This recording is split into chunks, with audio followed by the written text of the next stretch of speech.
And at 10, Rainbow Raider. The reason that all the good guys are good is because of their morals. Because they channel their anger into something positive, because they can control themselves. But what happens when a hero with powers like Superman is filled with a red-hot rage?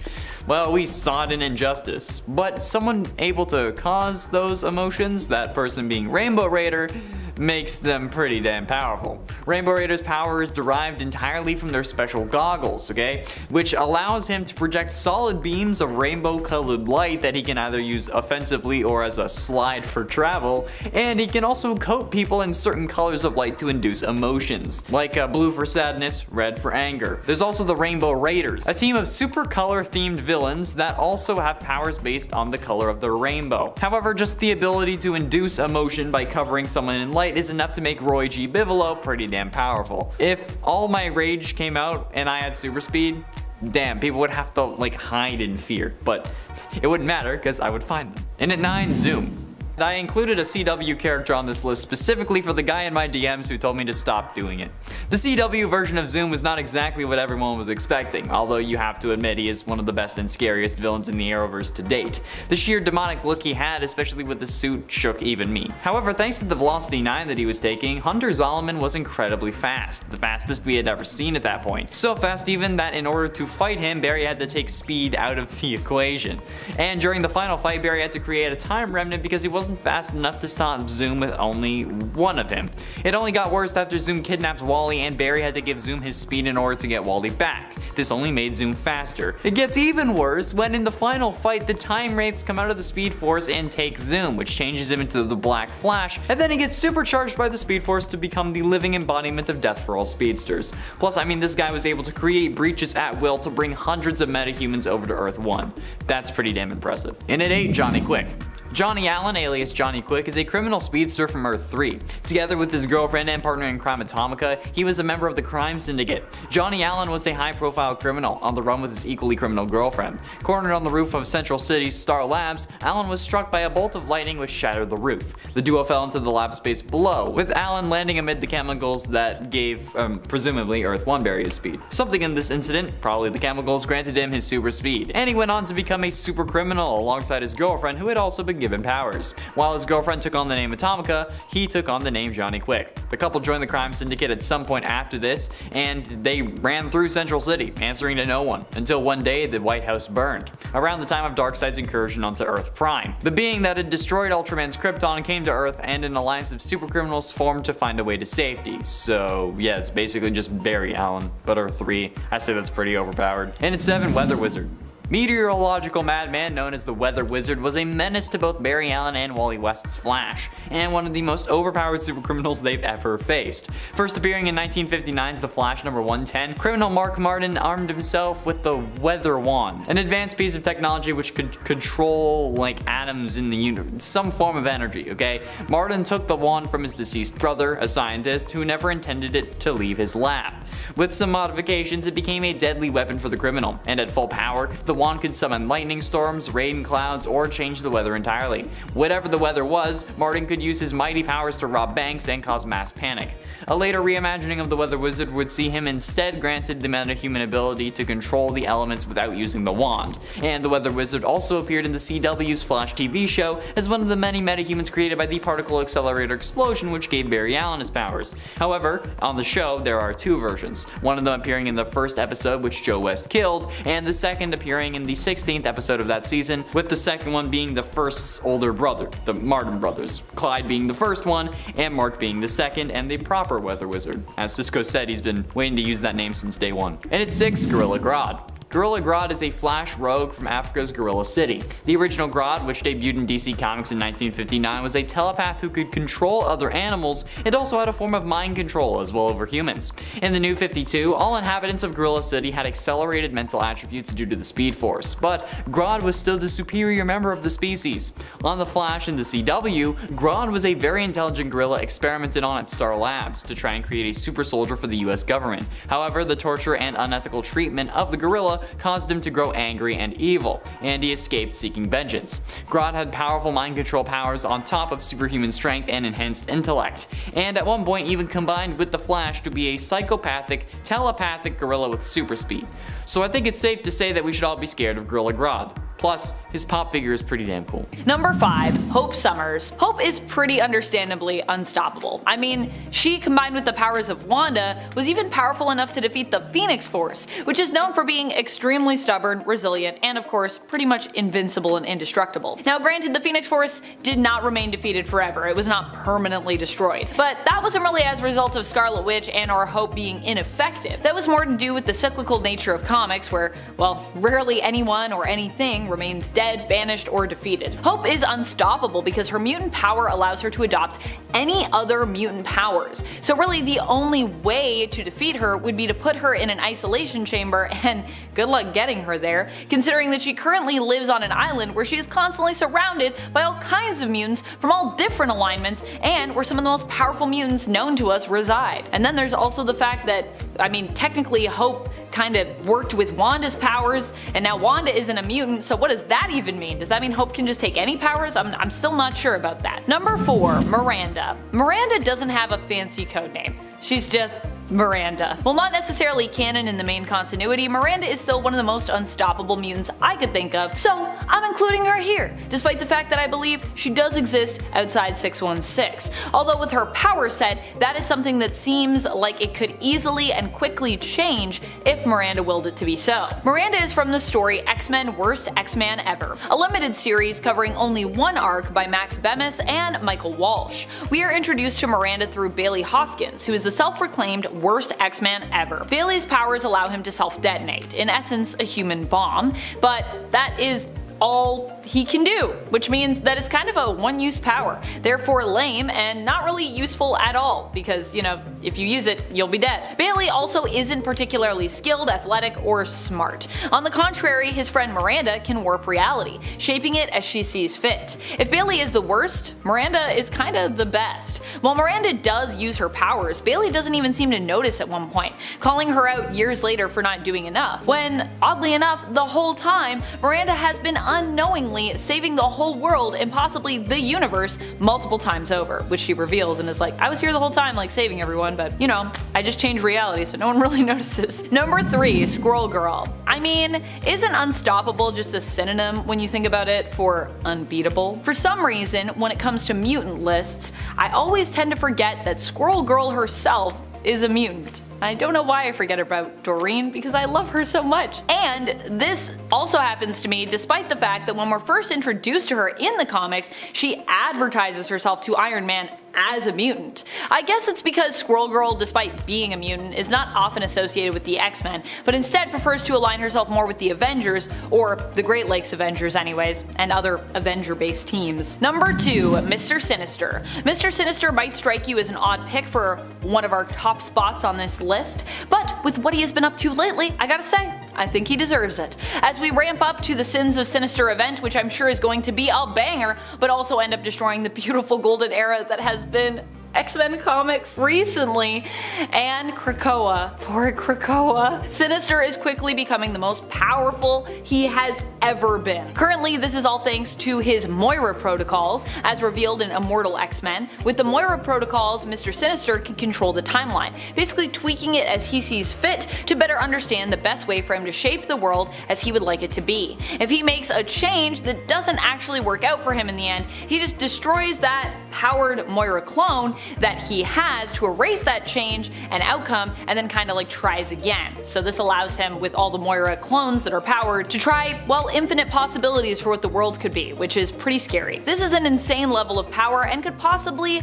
make him one of the most unstoppable mutants ever, unless a whole bunch of mutants and heroes are able to do something about this, though he might not be the most unstoppable. Number 1. Iska the Unbeaten. Iska is truly unbeatable. Even the closest I have ever seen to her being beaten, she wasn't really beaten at all. She still won, but in winning, she also kinda lost. Does that make sense? Let me explain. The Fisher King on planet Arakko, formerly known as Mars, following the events of AXE and the invasion of the Eternal Uranos, who destroyed much of the planet and many of its mutant population, ended up challenging Iska to a battle of understanding. The Fisher King did this as a way of getting back at Iska the traitor, who had turned on her own people in the past, and then did so again when Uranos first attacked the planet, turning on her fellow seats on the Great Ring of Araco. This is not something Iska chose to do, but something she was forced to do as a result of her power, because she can never lose. And so to beat her in his own way, knowing that he wouldn't win, the Fisher King challenged her to a battle of understanding where the winner is the one who most truly understands the meaning of loss. Ho ho ho! As you can imagine, Iska won, but in so doing, she felt great grief over all that she had lost and chose to leave Araco and resign her seat on the Great Ring. This is the closest I've ever seen to Iska losing something, and still, she technically won because she understood grief the best between the two, or understood the idea of loss, I should say. Iska is such a fascinating character, so while she is gone, for now, from Araco, I do hope we continue to see her appear in the X-Books. I mean, who knows, maybe she'll be the key to defeating Sinister? I don't know. Number 10. J. Jonah Jameson. While JJ might not seem like the craziest supervillain out there, he has his moments, truly.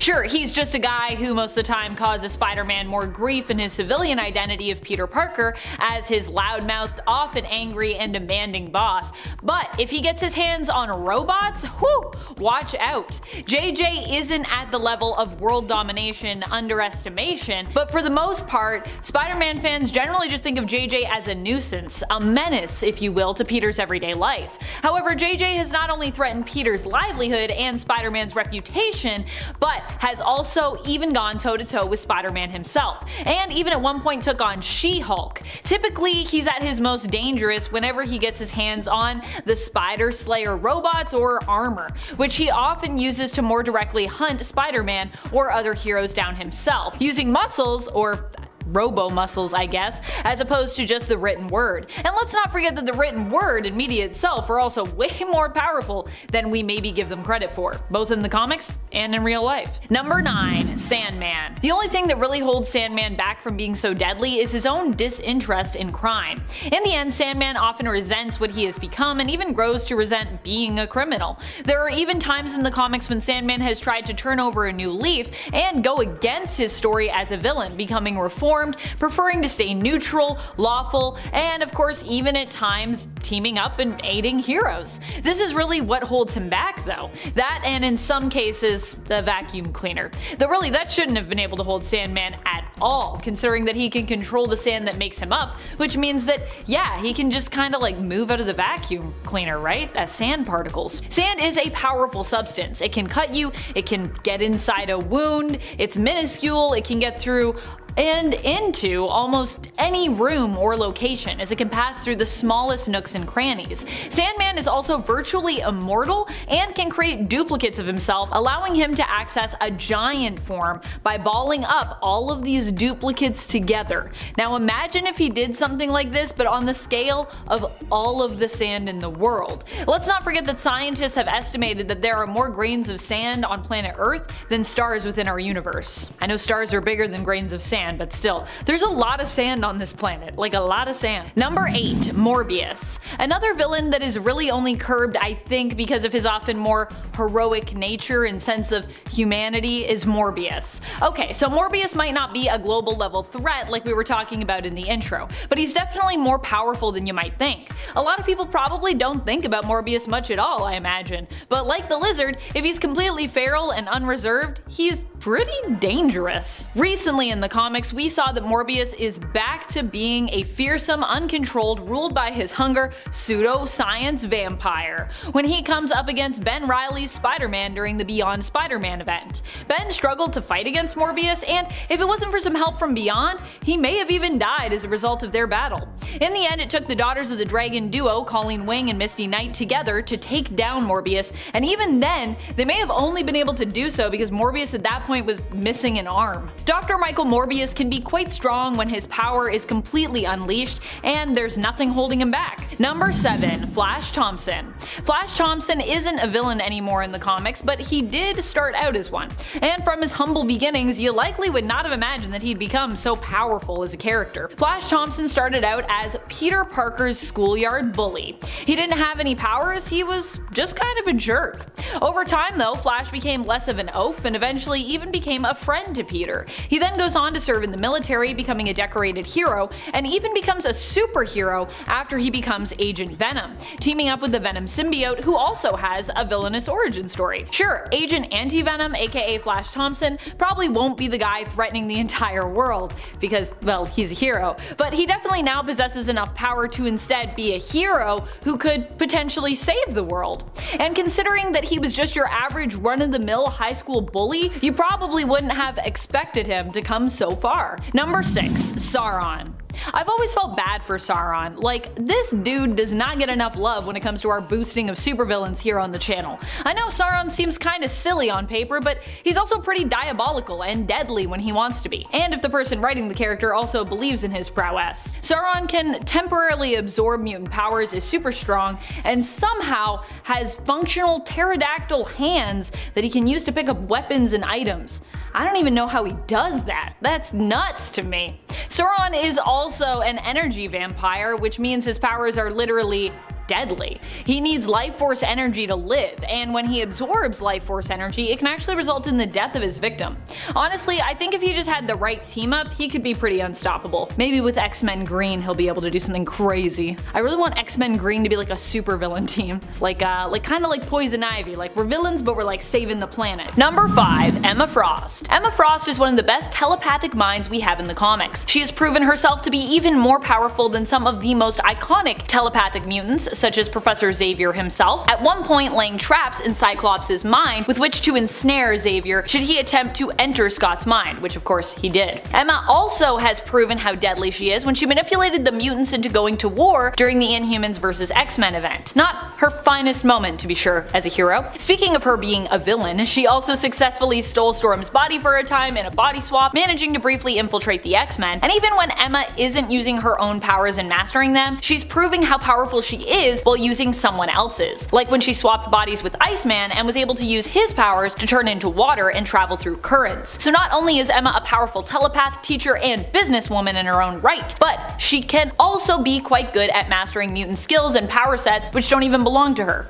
which is probably what also makes her a really good teacher. Number 4. Mad Jim Jaspers. He is a weird mutant that actually started out as a villain who was anti-mutant himself. Mad Jim Jaspers was in essence someone who was seen as pro-human and anti-mutant until people realized he himself was a mutant with reality warping powers. He ended up being quite the foe as well, and despite having died multiple times, has returned time and time again. Most recently, he returned in Otherworld, first spotted there during the Otherworld tournament showcased in the Ten of Swords event. Jim literally just popped up there as the person in charge of the crooked market in Otherworld, the sort of black market in the fantasy world where a person can literally find and acquire anything they could possibly think of, no matter how rare, elusive, or seemingly forbidden. The even stranger thing is, last we saw him before this, I believe Jaspers was once again dead, and his random appearance was not explained here. So we still don't really know how he came back to life and got to Otherworld. I suppose we can chalk that up to just how unstoppable Mad Jim and his power set are. Number 3. Synch. Synch has recently become one of the most OP mutants to many X-Men fans. He was resurrected on Krakoa earlier as he was needed for a mission to infiltrate the Vault, where the children of the Vault had retreated to. The team was 3 mutants who are known for their unstoppable level of resilience, especially combined. It included Laura Kinney, formerly known as X-23, currently known as Wolverine, Darwin, and Synch. Of the 3, only Synch seemingly survived and escaped once they had the intel that they needed. Although later we learned that Laura also managed to survive, so now we kind of have 2 Lauras in the comics, old Laura and younger Laura, as she was initially believed dead and therefore resurrected. Synch was able to get valuable information back to Krakoa before dying himself and being resurrected once more in a younger body. You see, in the Vault, time moves differently, so he and the team had actually lived there for hundreds of years, despite the fact that a much shorter period of time had passed outside of the Vault on Earth. Upon being resurrected, Synch's powers seemed to mutate further, allowing him to retain the powers of a mutant that he'd synced with previously, as opposed to only being able to use their powers while nearby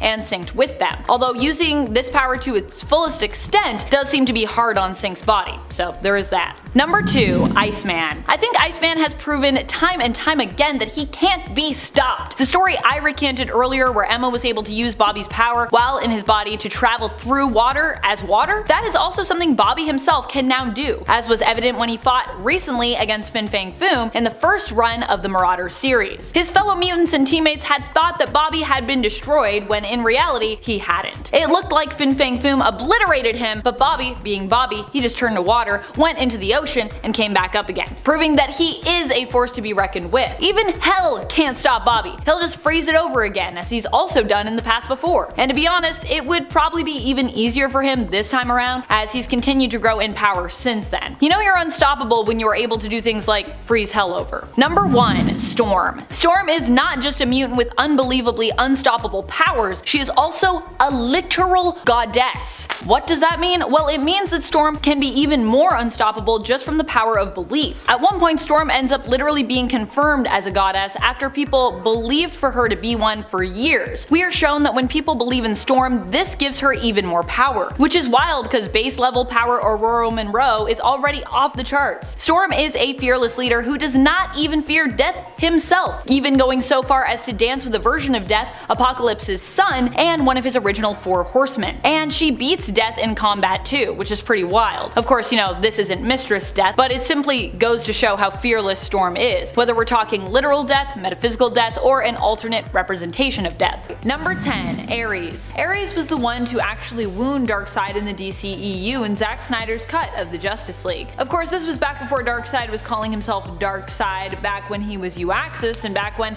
he was less powerful. But he was still a version of Darkseid, albeit a younger one, and Ares still beat him fair and square in a one-on-one combat. In fact, he beat him so badly that he was forced to retreat, and eventually his armies fell and the whole invasion was forced to retreat as well as a result of his defeat. Now, it is important to note that in our flashback to this moment, we also see that Darkseid was likely weakened not just by Ares, but by the armies of Earth prior to Ares' attack on him. So yeah, it was kinda one-on-one, but before that it was like a bunch of people on one. However, Ares is also the god of war, so when going toe-to-toe with him, facing armies as well is just kinda the norm. Number 9. Solaris. Solaris might stand a chance against Darkseid considering he's literally just a sentient sun. Typically his beef is with Superman, but if there were a reason for Solaris to take on Darkseid, I'm sure he'd stand a pretty good chance of beating him in a fight. It would be his intense radiation and laser beams versus Darkseid's Omega beams. Considering that Solaris is also an adaptable villain who can scan and process an attack and then use that information to create a powerful defense against it, this also means there are very few attacks that happen to be powerful enough to destroy him, unless you can like destroy him outright with that first attack. This is also why Solaris makes such a great recurring villain. Maybe Darkseid would beat him even the first time around, but Solaris would likely still survive because he's just so resilient and indestructible, and he'd likely return years later for a rematch. Number 8. Necron. Necron is the embodiment of death, an extra-dimensional being who often seeks to conquer the universe. He has attempted to do so a few times and failed, but during Blackest Night we saw him come fairly close to accomplishing his goal. If not for the presence of the White Lantern, he would have likely succeeded. During that event, we also saw Necron's power level boosted, turning him into a massive threat to not just Earth, but all of the universe. The other thing is that Necron is a constant, and as such can't really be permanently killed at any point. As long as death exists, he technically must exist as well. Even without the boost to his power levels that we saw in Blackest Night, Necron has still managed to take hits from the Anti-Monitor without so much as flinching. That's just how untouchable he is. Number 7. Superboy Prime. Just because Superman can't take Darkseid alone doesn't mean that another version of the character couldn't stand a fighting chance. Superboy Prime, or Superman Prime as he is often referred to now, might not have the physical strength, but it could be possible that he could manipulate reality to make Darkseid weaker, or even cause him to just not exist. How? With just a punch. There was a time in the comics where Superboy Prime was shown to be so strong that he punched reality, splintering it and in essence reshaping it. If Superboy Prime time, has the power to punch retcons into existence, what can't he do? Number 6. Volthoom. Volthoom is the very first Lantern who, after receiving the very first Lantern ring from the Guardians of the Universe, turned dark, losing control of all the emotions within himself. Or maybe he was a little dark even before that. He killed millions of people and enjoys sowing discord and creating chaos. At one point, he also almost succeeded in taking hold of the universe and reshaping it in his own image. It took the collective power of Parallax Sinestro, Necron, and a Black Lantern, Hal Jordan, to stop him. He can warp reality, manipulate time, and has increased durability. He's taken on an army of Black Lanterns all by himself, and at one point was powerful enough to hold the universe in his hand. I'm pretty sure if there is anyone who could take on Darkseid solo, it would be Volthoom. Number 5. Kid Omega. Quentin Quire hasn't really had much time as the Phoenix Force because we've only really ever seen him actually become the Phoenix in an alternate future reality. But although we only got to see him briefly, his appearance did at least seem impressive there. In the alternate future of 13729, one of the realities dubbed as the Future X-Men, Quentin eventually grows up, has a son, and yes, fulfills his self-prophesied destiny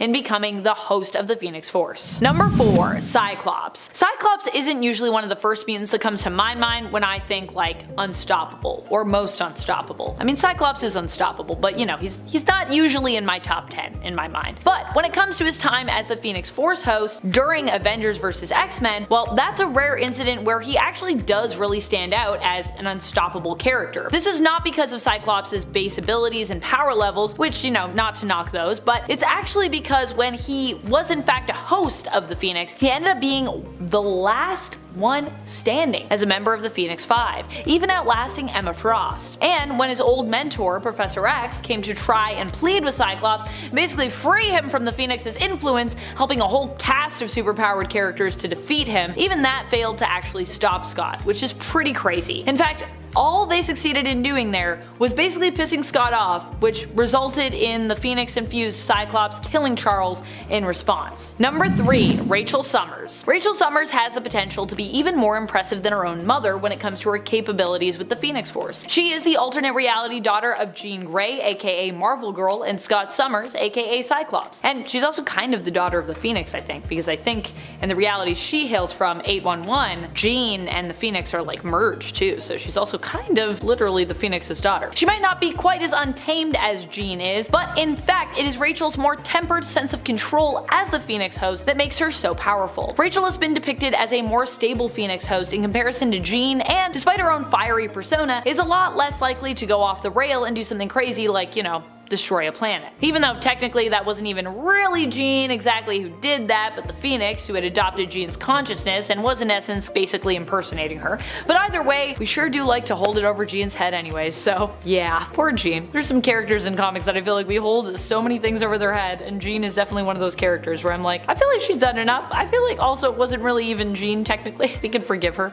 Oh well. Number 2. Wolverine. If you're wondering when exactly this happened in the main continuity, I'm sorry to say that it did not happen in the main continuity, but it did happen in the reality of Earth 14412, where Logan became known as Old Man Phoenix. In this reality, humanity was completely wiped out, and even though Logan himself also somehow died, he returned to life later on as a chosen host for the Phoenix Force, which, you know, does make sense. That is what the Phoenix does. It loves to resurrect people, you know what I mean? He would also be the person to lend his powers to the alternate future version of Allfather Thor in this reality to help him in his fight against Doom. At this point in Doom's history in this alternate future, he had not only survived humanity being wiped out, but he also had acquired various different superhero-based powers and artifacts, which basically gave him a massive power boost. Fortunately, Thor, with a Phoenix Force boosted Mjolnir, was able to take on and defeat Doom. Of course, you know, Wolverine kind of had to give up his life to make that happen, but of course, it's the Phoenix Force, so afterwards Logan was just brought back, because that's how the Phoenix Force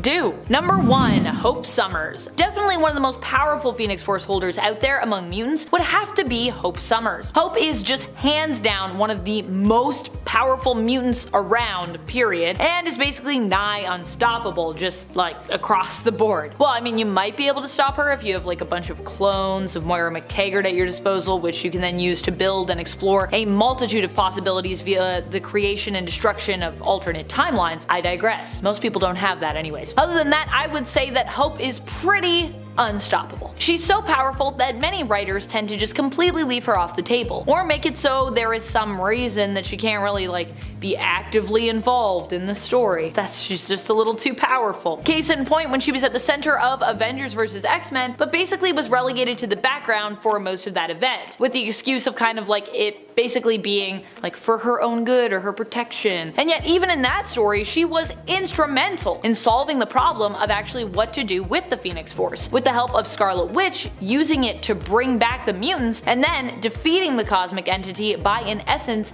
banishing it from existence, for a while at least. I will also add that I think one of the most insane feats you can accomplish with the Phoenix Force becoming one of its hosts is to basically merge with it and then, even in the face of all that power, reject it, which is basically what Hope did, as her time as the Phoenix was super short.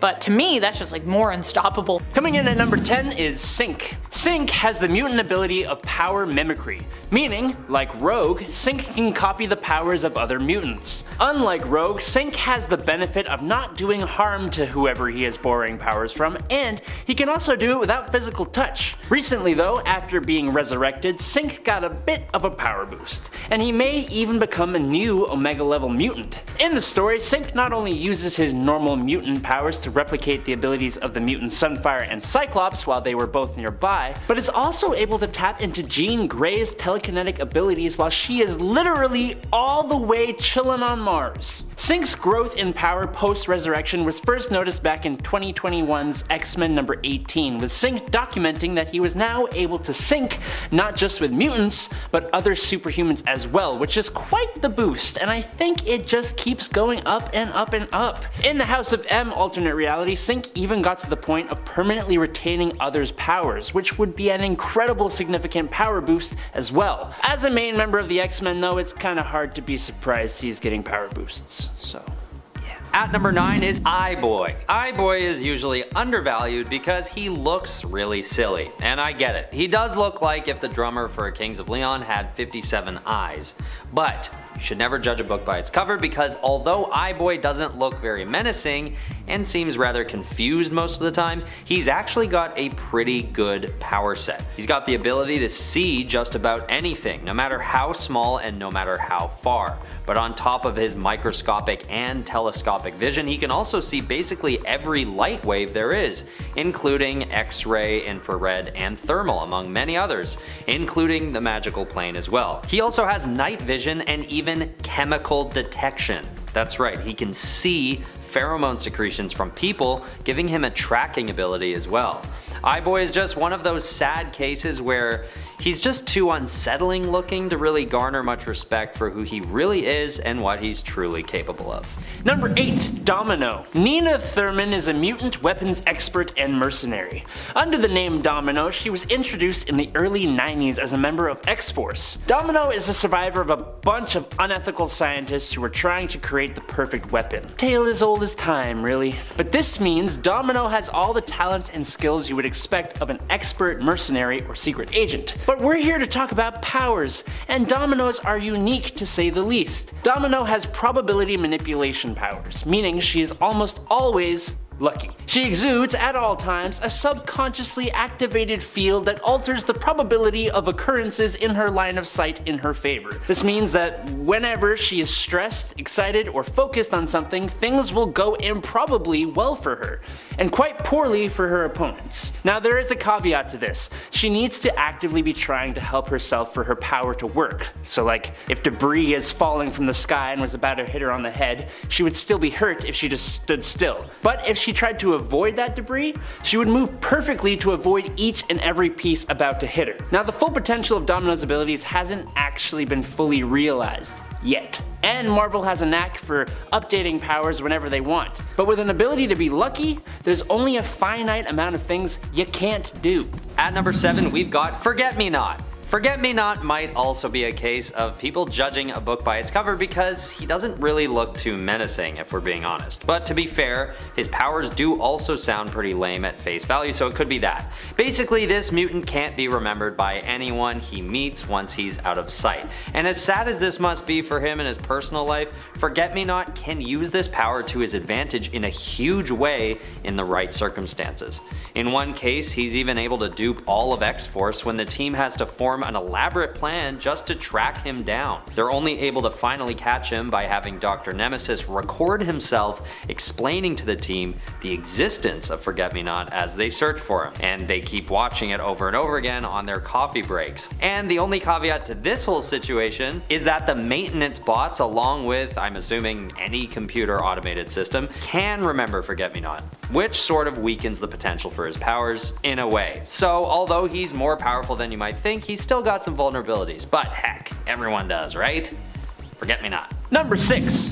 Dust. Created by Grant Morrison and Ethan Van Sciver for 2002's new X-Men number 133, Soraya Kadir is a young Muslim mutant who's enrolled in the Xavier Institute for Higher Learning. Now, she has largely been just a background character in the stories she shows up in, but Dust has been present for some of the largest events in recent X-Men history. Soraya was even one of the mutants who kept their powers after M-Day. Soraya is usually a pretty shy and quiet girl, but don't let that fool you. Her powers are no joke. Dust is able to transform into a cloud of sand, or dust, and even act as a violent sandstorm, literally stripping the flesh from her opponents. When she couldn't properly control her powers yet, Dust even unintentionally flayed 2 men alive after unleashing her power in an act of self-defense. Dust has also been shown to use her power internally, meaning like inside another person, entering her enemy's lungs and eroding them from the inside out, which is just a lovely thought.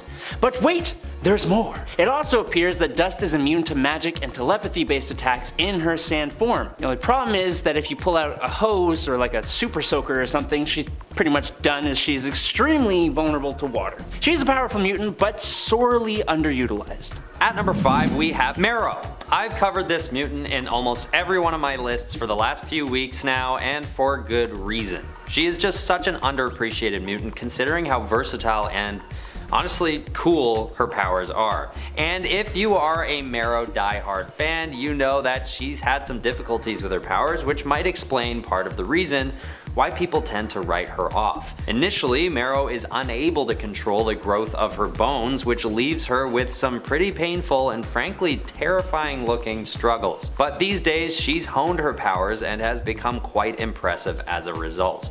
Her extreme bone growth allows her to eject super durable spikes from her skin, and then she can use them as weapons. She is adept at hand-to-hand combat, so this, paired with her ability to literally grow her own weapons and then heal up without issue, makes her pretty unstoppable. Number 4. Jubilee. Jubilee's energy plasmoids might actually be one of the most potent of the X-Men's arsenal. The plasmoids aren't fireworks, even though they look a hell of a lot like them. They're actually closer to superheated plasma. She can create a bolt of bright light, but she can also push out enough power to bend steel or destroy a tree. And with precision can even detonate microbursts inside someone's brain. So that's the amount of range we're talking about here.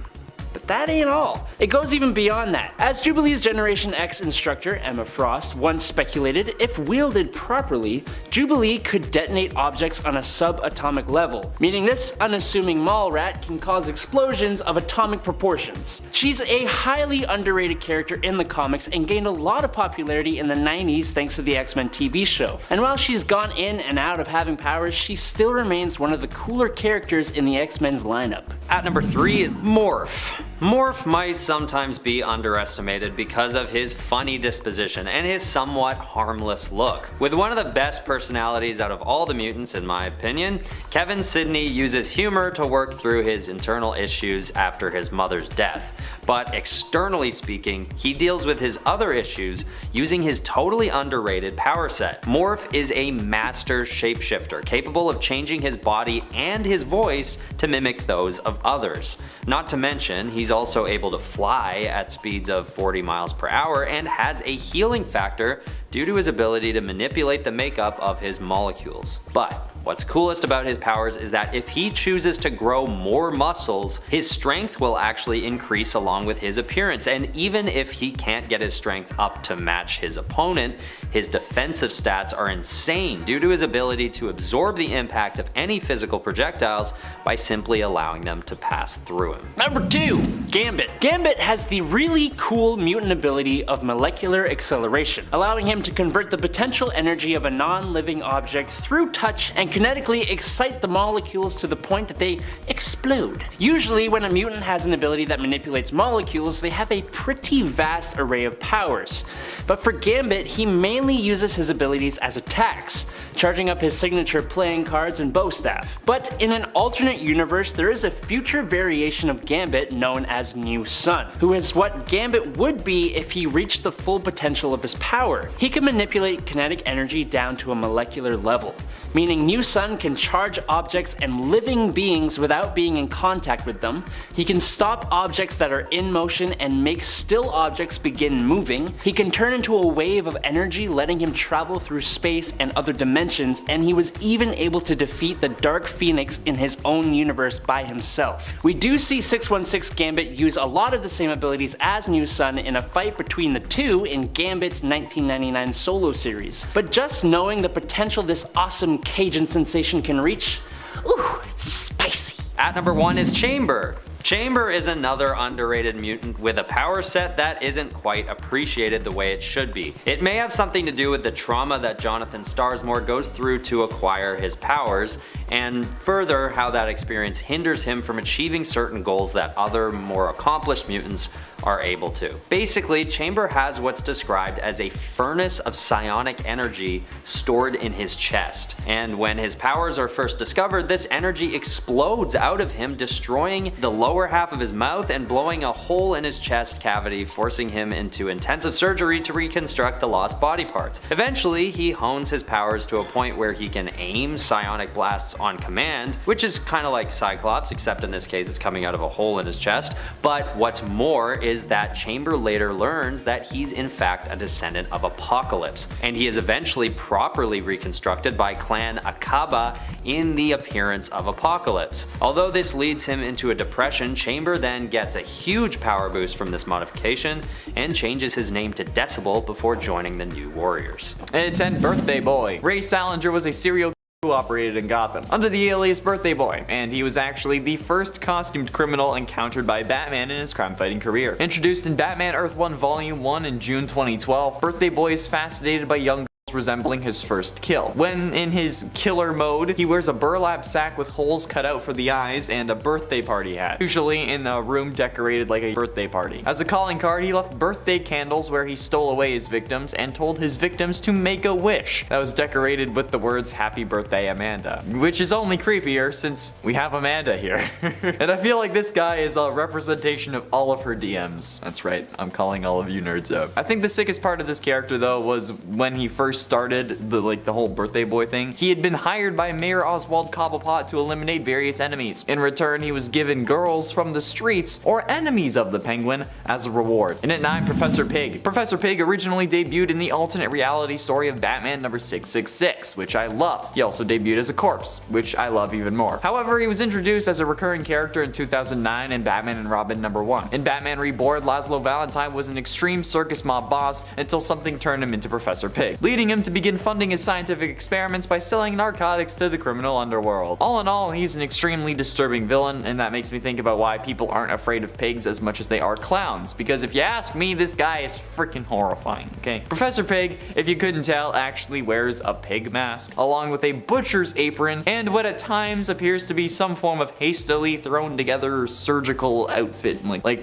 he got it from like Wish. Or he got it from like Party City. It's freaking weird. Also ends up brainwashing and controlling various people who he calls his Dolotrons. Like, I don't know what else there is to do other than just run away, so I'm gonna move on now. Although next time I have a pet pig in Minecraft, I know what I'm naming him. And at 8, Bootface. Okay, this guy's origin is the reason I wanted to talk about him. This guy's origin was simply him getting kicked in the face by Batman, and that's it, I'm not even kidding. Bootface was a thug working for Terminus. He got his name because of a boot imprint embedded into his face, which, like I said, is from Batman. Bootface first appeared in Batman and Robin Volume 2, number 10 from 2012, and honestly, it's one of the most interesting origins I've ever seen. And I mean this completely seriously. Everyone else has like a parent die, or was living in poverty, or was being abused. This dude just got kicked in the face and got so mad about it he became a supervillain. Even if he wasn't really like a good person beforehand, I mean, like, he was a thug and basically still is, but like still. Just this time, he has a ridiculous worst name to go with it, but hey, I still love it. And the man who is fueled by pure rage because he was permanently scarred by his attacker that ends up being a superhero, that's good enough for me. That's so funny. Blueface. And at 7, Mirror Man. Lloyd Ventures is a criminal who was detained in Gotham State Penitentiary. Using broken mirror shards, he distracts the guards long enough to escape from prison. Inspired by mirrors, I guess somehow, he becomes Mirror Man. Upon creating a machine that would enable him to see through objects, Mirror Man began targeting Batman so that he could find out his secret identity. He literally discovers Batman's identity as Bruce Wayne by using a X-ray mirror, which is freaking nuts. Like, what even is that? How is that a thing? Mirror Man actually gets sent to prison before he can reveal the identity though, but because they want conflict, of course, he manages to escape with a plan to reveal Bruce's identity to the world, only foiled when Alfred, dressed as Batman, interrupts a press conference that Bruce Wayne was hosting, instantly disproving the fact that Batman is Bruce Wayne, because you saw them both in the same room. Even though that obviously Batman has partners. I don't know why people believe that. The public should have seen through this, okay? The people in Gotham City are dumber than we thought. I mean, they had Condiment King, so I guess they are dumb. Speaking of which, in its 6th, Condiment King. The Condiment King, created by Bruce Timm and Paul Dini for Batman the Animated Series, is a villain who makes use of various condiments, sometimes capable of causing anaphylactic shock. And his weapons are literally like those squeeze tubes for like ketchup and mustard, just on guns. It's hilarious. He's generally used as comic relief within the series, but still. He would make many condiment-based puns. For example, the big bad bat guy, I knew you'd catch up to me sooner. How I relished this meeting. You, the dynamic Dark Knight, versus me, the conceptual Condiment King. Come, Batman, let's see if you can cut the mustard. The Condiment King is seemingly killed after being betrayed and bludgeoned by the Human Flame with his own ketchup and mustard guns in the miniseries Final Crisis Aftermath Run, which is a comic book, which already shows how he can actually be deadly aside from the whole anaphylactic shock thing. And that's again not taking into account any potential allergic reactions that he can trigger or blindness. I mean, ketchup and mustard are very acidic and can cause some serious damage if left unchecked. It just goes right into the eyes, you know? Plus, what if you have fries and he gives you mustard, okay? The only appropriate punishment for that is death. Number 5, Multiple Man. Multiple Man has such a crazy interesting power. Okay, so I should say for starters that he isn't technically a mutant. Jamie, or James Madrox, is actually a changeling, which is a sort of genetic precursor for mutants who gain their abilities at birth instead of having their X gene activated later on, in puberty or whatever. For James, his power is that of duplication. He can duplicate himself multiple times upon impact, and each of his dupes can create one single dupe. One of the real benefits of his power though is that the Prime Madrox will retain any memories of his dupe's experiences. So let's say you had to read 10 books in a week. Well, you could have 10 dupes all read one book each, and then when they re-merge with you, you have all of their memories of each book, if that makes sense. Multiple Man is like an information gathering powerhouse. He can also use the ability to learn skills, like one of his dupes trained as a Shaolin monk and trained in meditation. One was a trained EMT, one audited an anatomy class for 6 months, one passed the New York bar exam, one claimed to be the world's greatest detective, and just stuff like that. In his self-titled comic from 2018, he even goes into a future world that is completely ruled by Magi, which is the plural for Jamie's dupes. I'd love to see his potential shown in the MCU or something. It would just be so entertaining. And at number 4, Blink. Do you know in the beginning of the X-Men Days of Future Past live action movie when there's that really cool fight scene in the bunker between some mutants and the ultra advanced Sentinels? Now, you know that mutant that was firing out portals and stuff and doing all that jazz? That is Blink, and she is so cool. Clarice Ferguson's power has a few different uses. Obviously, there are the bright pink portals, but she can also throw that same energy as a sort of missile that will teleport those, or even parts of those, that she hits. The range of her power is actually quite impressive, as it has a potential range of as far as the moon and back, which is pretty freaking far, if you know. With the potential of her abilities and the cool way it is used, and even just how awesome it looks, you'd think she would have done a lot more, but she seems to not really have a whole lot of meaningful appearances. Except, if you want to see her being as amazing of a character as she should be, find her in Age of Apocalypse.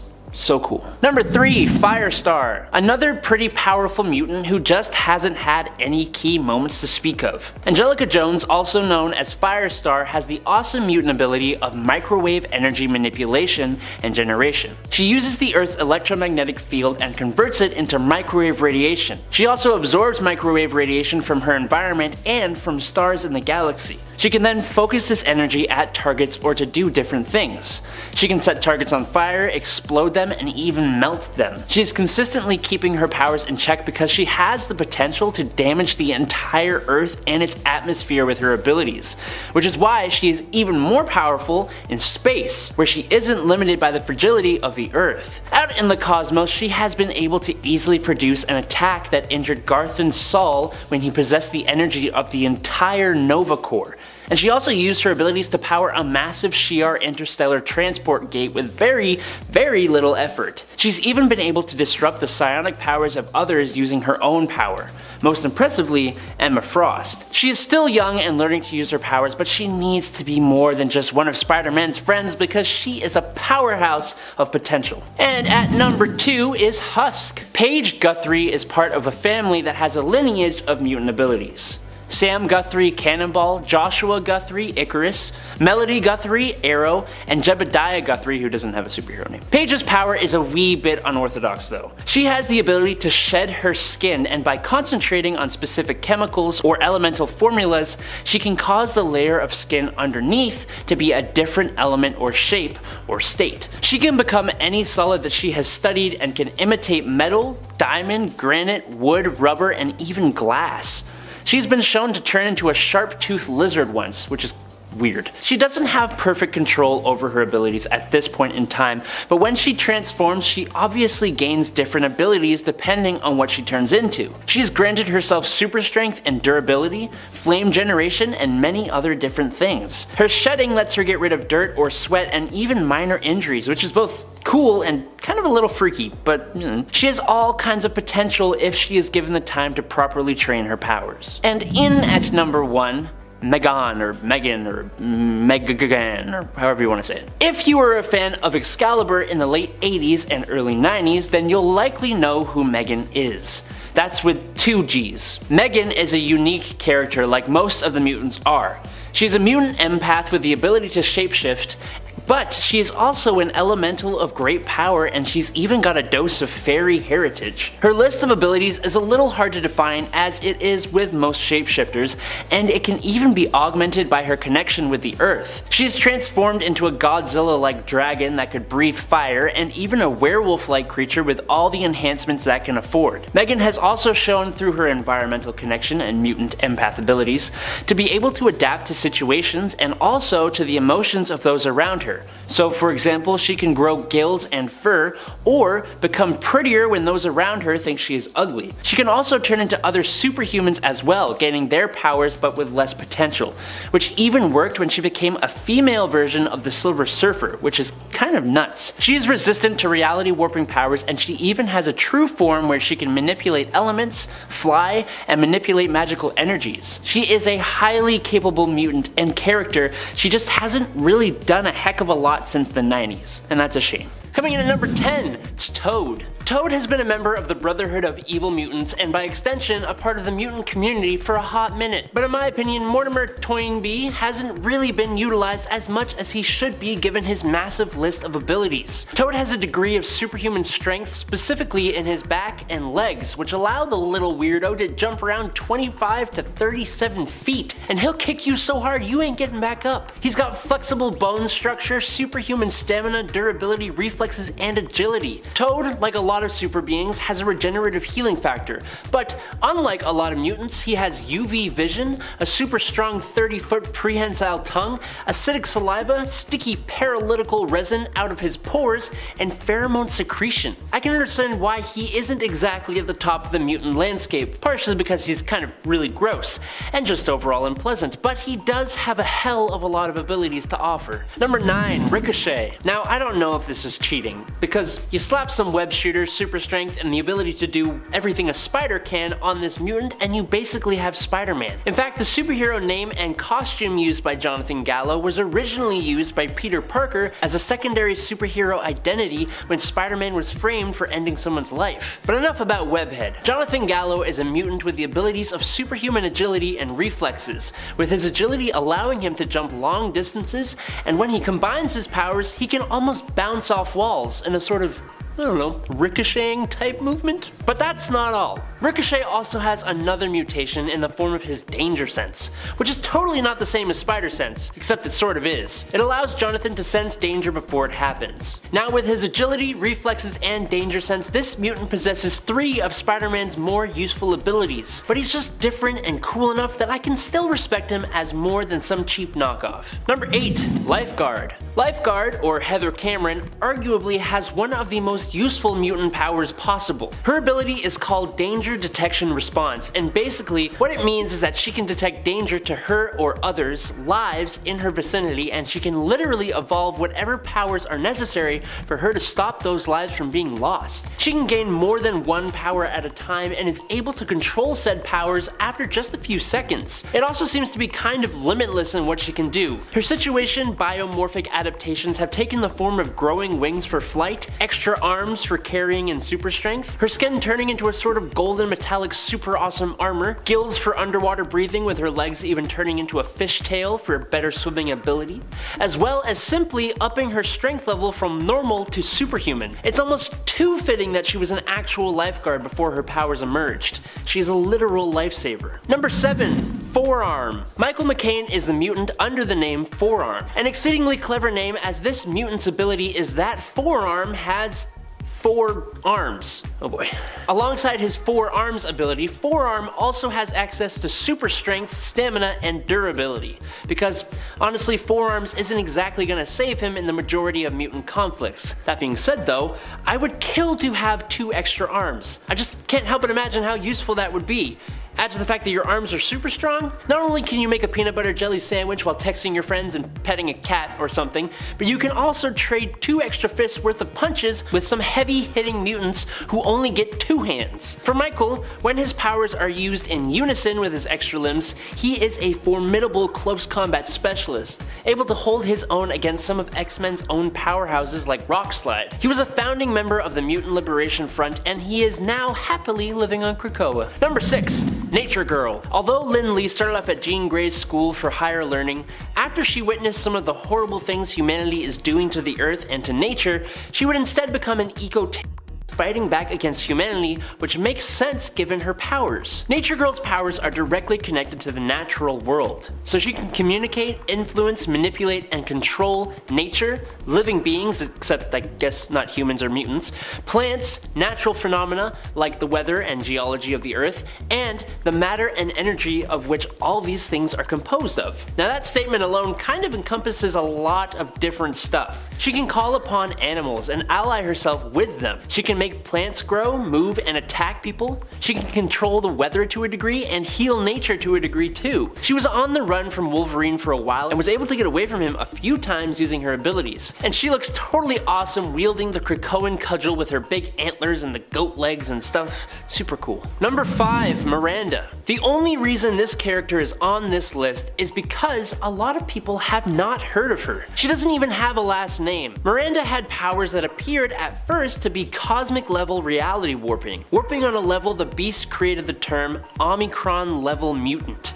to call her. He thought she was able to manipulate reality while somehow completely avoiding any damage to space or time, like when she has stopped the Juggernaut in his path by making a well appear right below him that he was falling down millions of miles. But what Miranda's mutant power actually was control over all of Marvel's continuity. She is the one who has been keeping all of Marvel's mutants young. She's the reason the old Nick Fury got replaced by Samuel L. Jackson, and she's the reason Bucky Barnes came back as the Winter Soldier.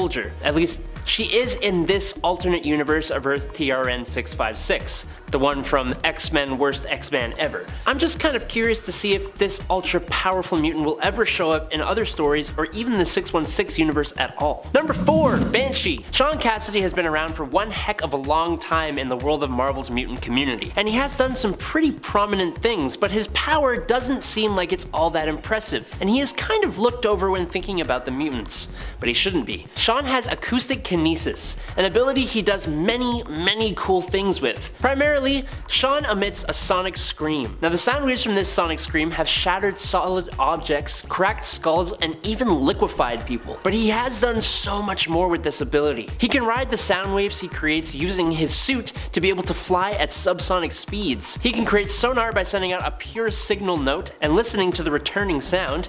He can tighten the sound waves around himself and others to create sonic shields. And more than that though, he has been shown to affect the fluid inside people's ears with his sonic screams, being able to set them off balance and even render them unconscious. One ability that had me raising an eyebrow is the fact that Banshee can even subtly influence people's subconscious mind by changing the tones and vibrations of his voice, effectively using hypersonic suggestions and persuasive abilities. Don't sleep on Banshee, people. Number 3, Northstar. Jean-Paul Beaubier is an interesting mutant with a few different abilities. Northstar's main ability is super speed. Not really in the traditional sense of running really fast though. Northstar can propel his body at superhuman speed, becoming a living projectile, channeling a portion of the kinetic energy of his body's molecules in a single direction. It's even possible for him to reach 99% the speed of light in a vacuum. But if he were to do it on Earth or something, he'd not only damage himself, but could quite possibly break the planet. He can also super speed any part of his body, giving him superhuman reflexes and an incredibly fast metabolism to heal wounds. What's really cool is that since he is taking atomic motion from the muscles, his muscles become closer, making him superhumanly durable, allowing him to survive moving at the speeds he does without tearing himself apart. He also uses his ability to fly by projecting the kinetic energy downwards, which in turn lifts it upwards. Northstar used this ability to basically cheat as an Olympic skier, which is kind of really unfair, but whatever. And we haven't even talked about his photokinesis and concussive blasts yet, and we're not going to, so moving on. Number 2, Sage. Sage is a super genius with a brain more powerful than any computer in the world, granting her perfect memory and rapid analytical abilities. She can come up with the perfect plan in an instant, learn just about any skill without having to practice it, remember everything she's ever experienced, perform multiple tasks at once by allocating a partition of her brain to each task, and, thanks to training with Professor X, she can engage in telepathy. Her telepathic abilities allow her to detect minds and read them, project thoughts, astral projection, cast realistic mental illusions, and she even has a kind of psionic defense unique to her called her firewall. But it doesn't even stop there, as Sage even has some biokinetic abilities as well, including reading another mutant or person's genetic code and DNA, being able to literally see who someone's related to, jump-starting latent or enhancing current mutant abilities, and has complete control over her physical body, being able to expel nanobots from her body by controlling her immune system, almost like highly advanced antivirus. She needs more time in the spotlight, like desperately. And in at number 1 is Negasonic Teenage Warhead. You may remember Ellie Phimister as the super angsty Negasonic Teenage Warhead from the Ryan Reynolds Deadpool movies. And while that character was both hilarious and awesome, she is kind of pretty different in the comics. Obviously, she is still a teenager with that ridiculous yet awesome name, but her powers seem to be vastly different. Ellie's powers are psychically based, and primarily take the form of precognitive nightmares and premonitions, meaning she sees the future. Specifically, she saw disasters before they happened, which kind of explains the heightened teenage angst thing. But she would go on to start having glimpses of danger in the near future, which allows her to plan ahead or avoid attacks. She also possesses other psychic abilities like telepathy, telekinesis, and has been able to levitate. But maybe strongest of all is her abilities of reality warping and particle manipulation and absorption. Plus, some of the superhuman starter pack abilities including strength, speed, durability, and reflexes, as well as just being an awesome character partially due to her texting movie counterpart. In at number 10 is Beltane. Beltane is a mutant you may likely not have heard of. Her real name is currently unknown, but we know she was part of a group of Romani gypsies. She was captured by the Latvarian monarch and awesome supervillain Dr. Doom and experimented on, which activated her latent mutant abilities, and also set off her desire to overthrow his rule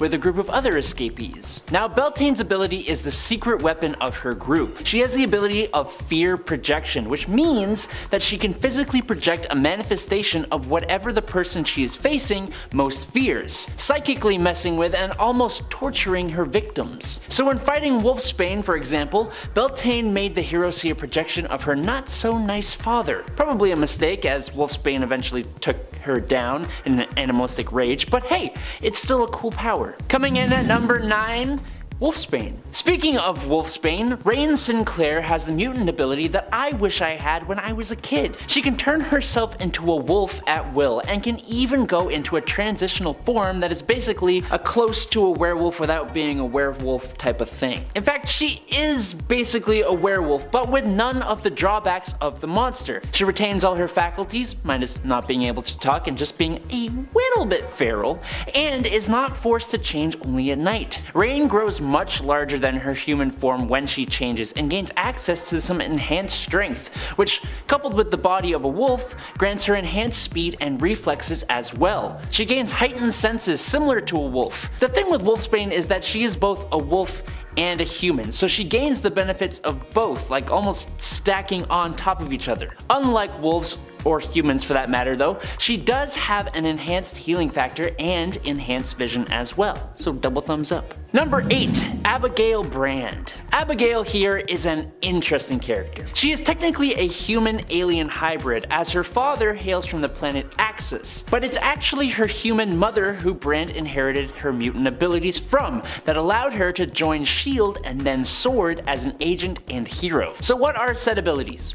Well, she has a form of pyrokinesis known as tactile pyrokinesis, which means that Brand can coat at least her hands in flames that are potent enough to burn through most metals via tactile contact. She can use her abilities to warm up others, but has enough control that she can also set others on fire. So she has some versatility with said abilities. I somewhat kind of prefer her form of pyrokinesis because, I don't know, I just swear there are way too many fire-based heroes who seem to all do similar things. So at least Abigail has her own brand of fire. Sorry, the dad jokes are in full force today. Number 7, Primal. Adam Berman first appeared in X-Men Unlimited number 16 in July 1997, and his story arc was one I actually had a good time reading. It was oddly unique, at least to me. Adam is a mutant, but his ability is a transformative one, and he can easily hide it, which allowed him to kind of play himself off as a non-mutant even though he was trying to join the Xavier Institute. That's what I gathered at least. It was kind of confusing. So you should read his story, but we are here for his abilities, not his story. And those said abilities almost remind me of other superpowered beings like the Hulk and even the Lizard, because Adam can transform into a totally primal reptilian-like form, growing about 50% bigger than his normal self and gaining red glowing eyes. But his physical enhancements are quite impressive. His strength boosts to around a level 10, with the highest level being a 100. But level 1 super strength is capable of pressing 800 pounds through a 25-ton range, so level 10 is nothing to scoff at. Look, just go read his story, okay? Number 6, Adam X. Another Adam! Almost like I liked that name or something. Adam Nuramani is honestly a bit more interesting than the last Adam though. He was a genetically created hybrid of both Emperor Deken of the Shi'ar Empire and Catherine Summers of Earth, created in an attempt to introduce more genealogies to the Shi'ar Empire. Now just as his origin is unique, so are his powers. Adam has the ability of electrokinetic hemopyrokinesis, or if you don't want to hurt yourself like I just did, you can also say sanguine combustion, which also sounds super cool. It basically means that he can send an electric surge through oxygenated blood, which leads to ignition of the electrolytes present in said blood, causing a person to burn from the inside out, which could result in a little subtle warming effect, or it could completely disintegrate a person. so there's a lot of wiggle room here, which is cool. But thanks to his Shi'ar side of things, he also has enhanced strength, agility, reflexes, stamina, speed, vision, and healing. So couple all that with his awesome fighting skills and the cool cybernetic retractable claws, and Extreme is someone you don't want to mess with. Coming in at number 5 is Shatterstar. So I was like this close to including Longshot on this list, but he doesn't even consider himself a mutant, and there's a whole bunch of weird time mojo verse stuff going on, so instead I'm going to do his father and or son, which is a whole other thing in itself. Look, all you need to know is we're talking about Shatterstar. Gavidra 7 learned the arts of battle as a warrior in arenas on Mojo World, where he developed both a sense of honor and incredible fighting skill, but those aren't his abilities. He possesses a large superhero starter pack. Superhuman strength, speed, agility, stamina, durability, senses, reflexes, agility, dexterity, coordination, balance, plus a regenerative healing factor and even enhanced learning ability. Curiously though, he actually has hollow bones, which makes him a shim lighter than you would think he is, but also further boosts up his natural physical skills. The cool part of Shatterstar though are his Mojoverse swords, which he can use through his mutant ability to channel powerful vibratory shockwaves, which can be absolutely devastating but also kind of drains him of energy. But after his Mojo time, he can now create X-shaped portals as well that have to be linked to another person who acts as an anchor for said portals. These also drain him of energy, and he has a cooldown of about like 4 days before he can do it again, because this powerhouse needs some kind of balancing. Number 4, Aurora. In the last part of this series, we talked about Northstar, but that mutant has a sister. And guess what? Surprisingly, the mutant gene runs in the family. That shouldn't be surprising really, because genes and all that. Wow, this is a horrible intro.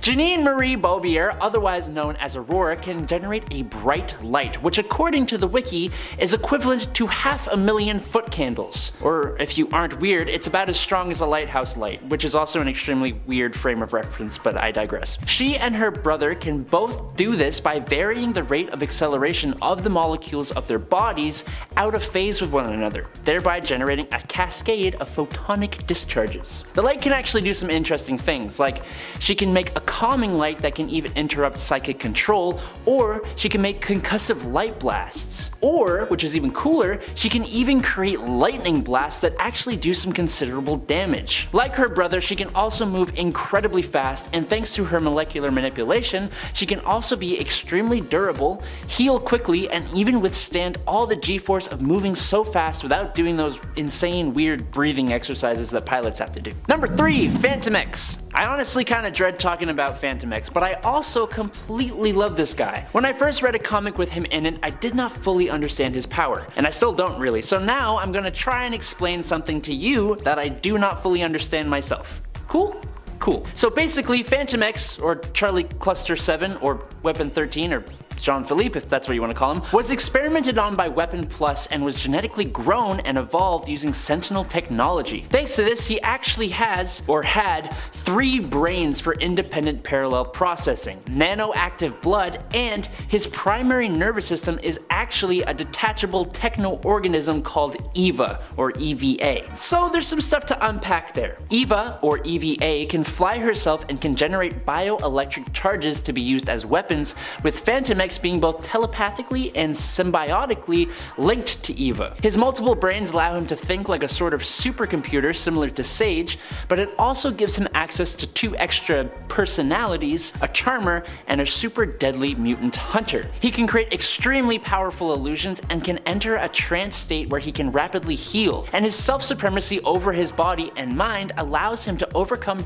pretty much anything to complete his mission, including mind control. I can't talk too much more about him without taking forever, but know that he has enhanced senses, is a dope fighter, and does not create any kind of smell. Please look into this character and try to make sense of him, because I need help. Number 2, Somnus. Carl Valentino is actually a new member of Earth's Mutants, first appearing in Marvel's Voices Pride #1 in June 2021. But canonically, he's been around for a while. He and Dakin actually actually had a one-night stand in 1967. A one-night stand in which Dakin dreamt of them having an entire life together, which caused Dakin to retrieve Carl's body in the modern day and bring it to Krakoa for revival. Except this dream was caused by Carl himself. That's because Somnus has the mutant power of Wonneromancy, which I'm almost certain I mispronounced, but I'm kind of proud of myself that I think I didn't. This means he has the ability to enter, broadcast, and even control dreams at will. He can render his opponents unconscious and is also able to bring others into his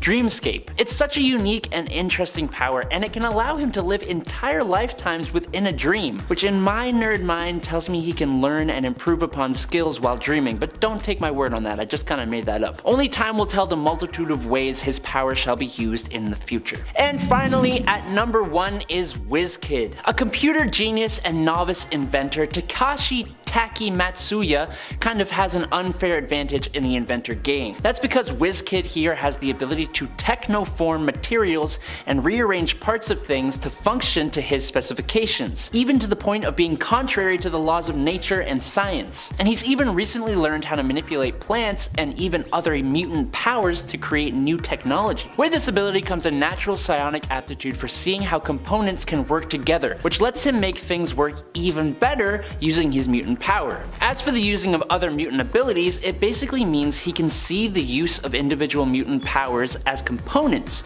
coming together as a larger machine, or even being able to guide the linking and combination of mutant powers to work collaboratively together. So he's almost like a power strategist, which is really cool, on top of the awesome technology he can already create. All this basically comes together to make WizKid someone you would absolutely want on your side, wheelchair and all. At number 10 is Bishop. Lucas Bishop is a mutant from the far-flung dystopian possible future where Hope Summers wiped out millions of human beings, resulting in the hunting and policing of mutants by sentinels under control of the government. From just this alone, his knowledge of possible future events, he has a large amount to offer. But Lucas Bishop also served as a member of the XSE mutant police force, giving him a whole whack of experience using his abilities. Speaking of which, Bishop has the very useful mutant ability of energy absorption, allowing him to absorb the majority of types of energy, including magic, sound, light,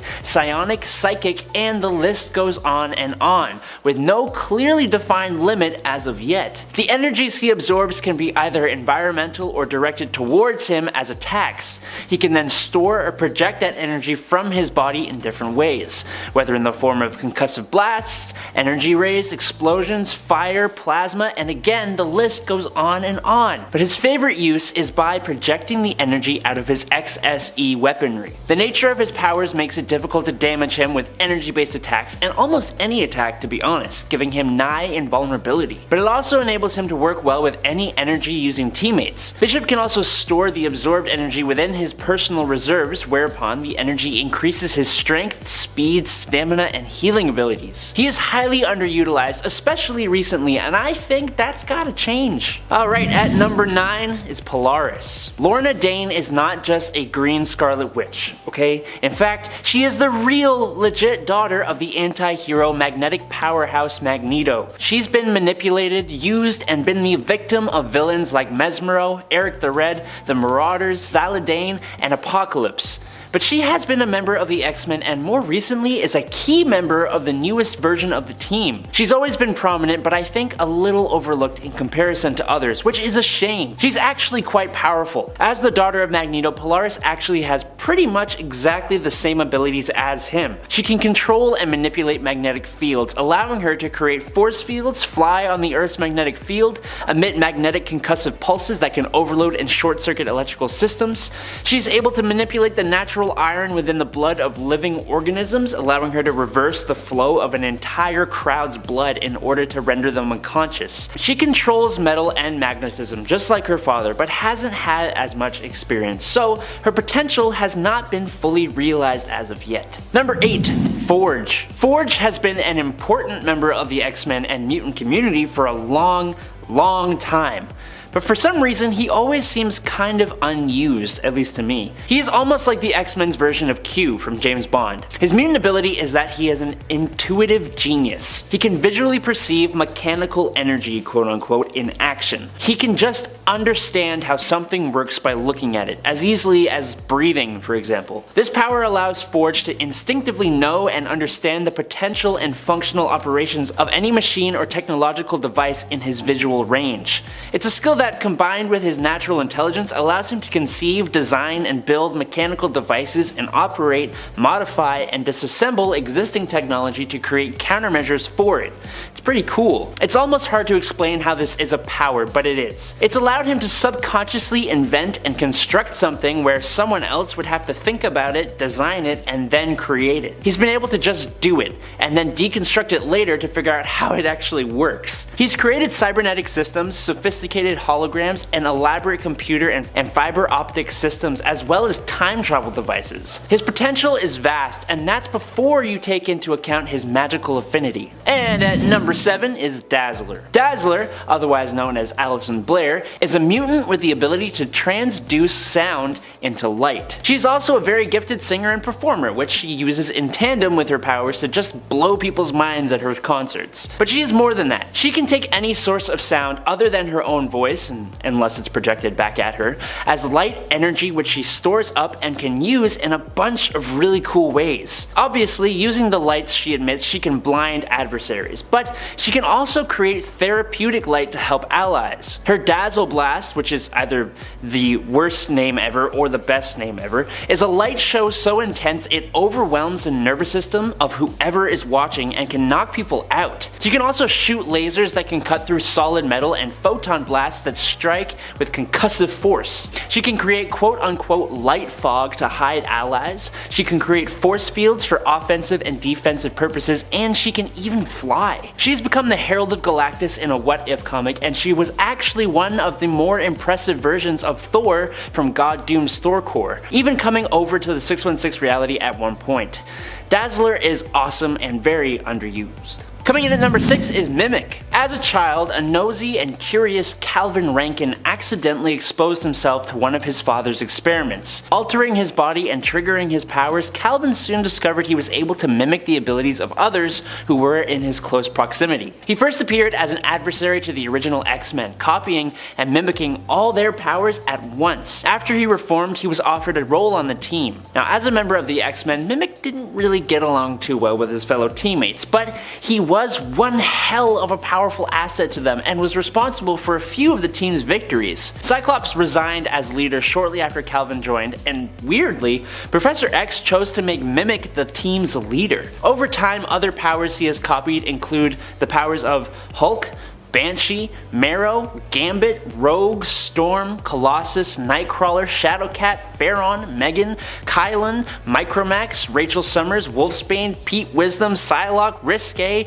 Siren, Warpath, Sunspot, Cable, Caliban, Domino, Boom Boom, Richter, Cannonball, Shatterstar, Post, Blob, Mystique, Toad, members of the Crazy Gang, and so many others. The thing about Mimic in comparison to Sync or Rogue is that he copies skills and abilities as well as powers, and even mimics physical attributes, which gives him a degree of more versatility at the cost of lower power levels. But he's still really cool. Halfway through into number 5, Savitar. The fact that Barry Allen was able to just beat this whole Savitar thing from The Flash Season 3 will always escape me. I won't really ever understand how they actually ended up defeating a literal version of Barry from the future. Like, I get how they managed to do it, but it was still incredibly unrealistic, since technically Savitar would have known beforehand that the timeline was changing, since technically that should, in my brain, at least be how time travel works, but this ended up being how it works in the show, so that's fine, I guess. I don't see how it ever would have been possible to defeat a future version of the Flash without this though, but I know that he couldn't really die, since if he died, Savitar wouldn't be able to happen. A future version of the Flash is always going to be mega OP, okay? I said it. In at 4, Mirror Master. While Mirror Master never seemed like much more than a B-grade supervillain in Flash's Rogues Gallery, his power has made him so much more. Before he became a Flash version, the second Mirror Master, Evan McCulloch, was an assassin in Scotland and was already a formidable foe. However, once he got his mirror gun, he became insanely powerful.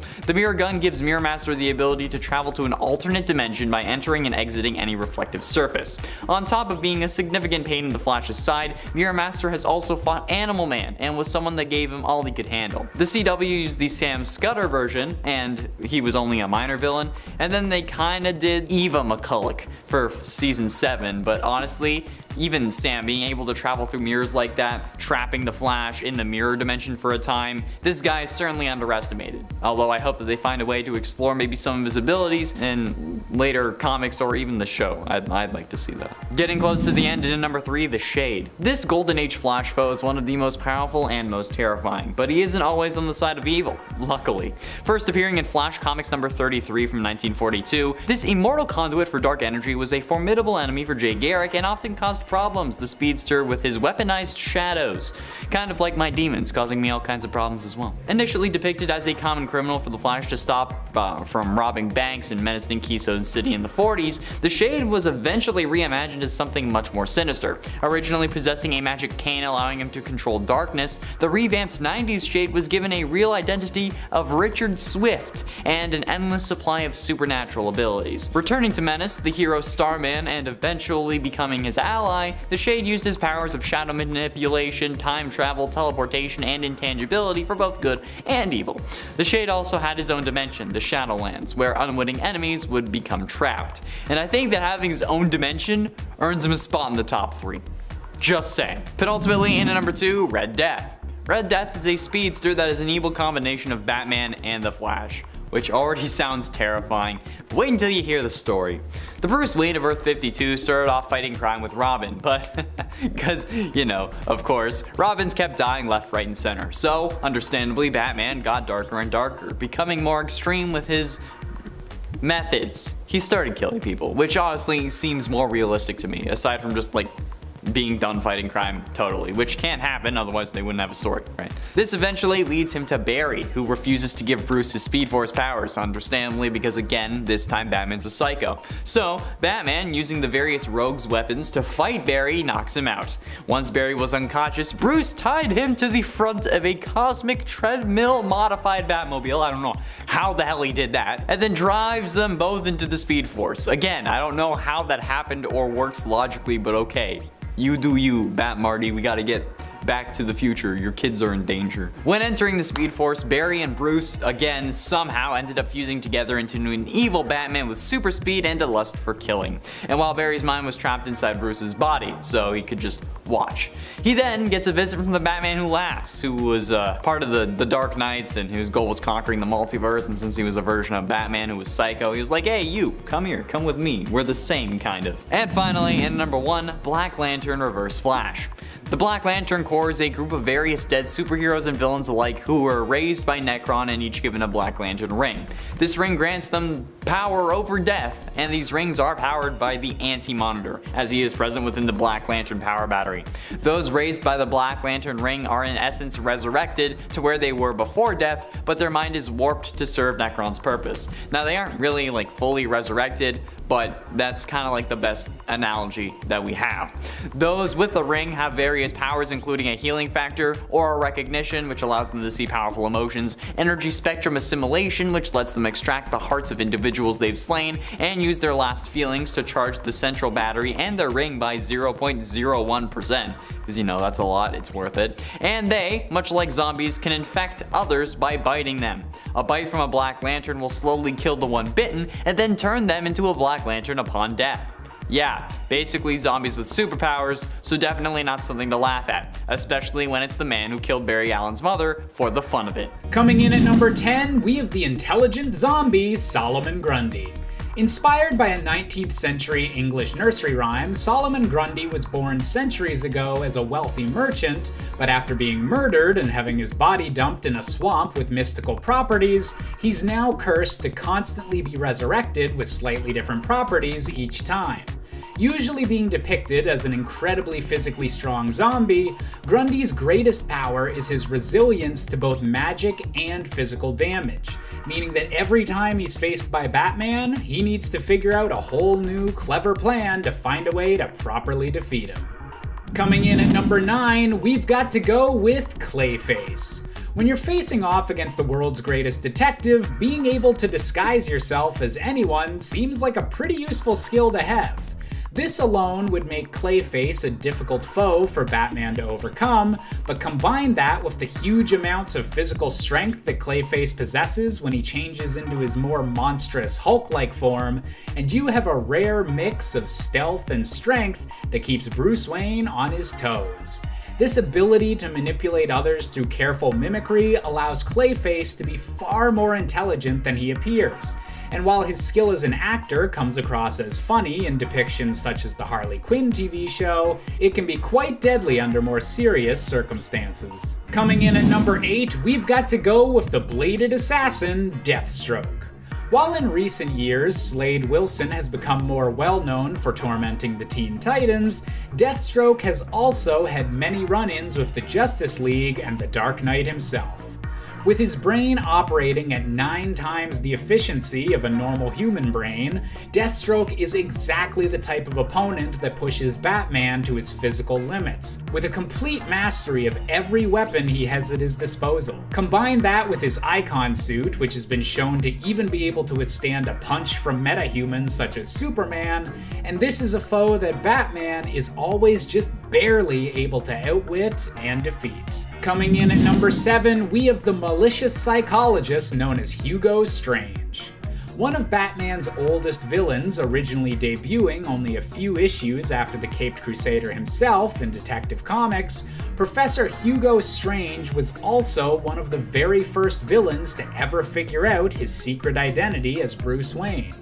While initially depicted as a typical mad scientist stereotype, more recent interpretations of the character have seen him as a devious manipulator, using his position of power as a doctor of psychology to examine the criminals of Arkham Asylum and scheming to gain power throughout Gotham City. It's this emphasis on mental ability rather than actual superpowers that makes Hugo Strange such an interesting villain to deal with, and the fact that he's consistently been able to figure out Batman's biggest secret in multiple different universes means that Hugo Strange just might be one of Bruce Wayne's biggest threats. Coming in at number 6, we have Bane, the villain who broke the Bat. A brilliant tactical warrior who was raised from childhood inside an island prison, Bane's most notable act was when he systematically eliminated Batman's support system and eventually faced and bested him in single combat, shattering Bruce Wayne's spine over his knee. This victory over the Dark Knight was only temporary, but has still given Bane an intimidating reputation that he more than lives up to, going on to become a supervillain crime boss and proving that Bane isn't just about pure physical strength, but that he's also a ruthless and brutal strategist as well, even willing to kill Alfred Pennyworth just to emotionally shatter Damian Wayne. It just goes to show that you should never ever underestimate Bane. Coming in at number 5, we have Oswald Cobblepot, aka the Penguin. The owner of the Iceberg Lounge, perhaps the most famous criminal hangout in all of Gotham City, the Penguin might look similar to his namesake, but is far more deadly in reality. While an impressive crime lord even without any superhuman enhancements, the Penguin is made extra deadly by the special umbrella he carries, which is always stuffed to the brim with different lethal gadgets to help him fight against Batman or any other supervillain that seems interested in starting a turf war. This unpredictability and Oswald's sanity not quite being all there make the Penguin an incredibly difficult opponent to read, hiding the fact that this crime lord is far more dangerous than he initially appears. Coming in at number 4, we've got the reality warping Bat-Mite. A troublesome imp from the same fifth dimension as the Superman villain Mr. Mxyzptlk, the Bat-Mite is honestly more of a nuisance than a flat-out supervillain, often appearing just to try and challenge Batman or to see more of his heroic acts. Sending Bat-Mite back to his own dimension is usually a tall order given his complete reality warping powers, but luckily the world's greatest detective is usually smart enough to outwit Bat-Mite and send him packing to where he truly belongs. However, fifth-dimensional beings have nearly limitless power within our regular three-dimensional universe, meaning that Bat-Mite should probably have a close eye kept on him in the future. Coming in at number 3, we have Arthur Brown, aka the Clue Master. Not to be confused with the similarly themed Riddler, the Clue Master is a former game show host who wound up turning to crime in order to pay the bills. The father of Batman ally Spoiler, the Clue Master for a time seemed to embrace the role of being a second-rate supervillain, before it was eventually revealed that his status as a Riddler ripoff was actually intentional, and that organizing Batman's more underrated foes was his master plan all along to avoid detection. It's not often that a villain is able to temporarily outwit the Caped Crusader, and Clue Master shows just how powerful the right man with a plan can become. Coming in at number 2, we've got Poison Ivy. Born under the name of Pamela Isley, Poison Ivy has always been dead set on protecting the green plant life of the planet Earth, and especially values it over human life. While well known for being able to control plants and utilizing poisonous kisses as a weapon, Ivy's powers may be beyond what she usually shows off. In a particularly noteworthy storyline, Poison Ivy was able to mind control essentially the entire human population of Earth through their consumption of fruits and vegetables. And while that's definitely some weird comic book logic as to how that would work, Batman was only barely able to defeat her by bringing her into contact with the one human being she cares about the most, Harley Quinn. And finally, coming in at our top spot, we have the Batman Who Laughs. In a dark alternate world where the Joker realizes he's dying and begins a mass killing spree of everyone in Gotham, Batman is forced to finally kill his iconic foe. Unfortunately, at the moment of death, Bruce Wayne is infected with a special brand of Joker venom that completely flips his moral compass, but leaves intact all of his intelligence and tactical planning.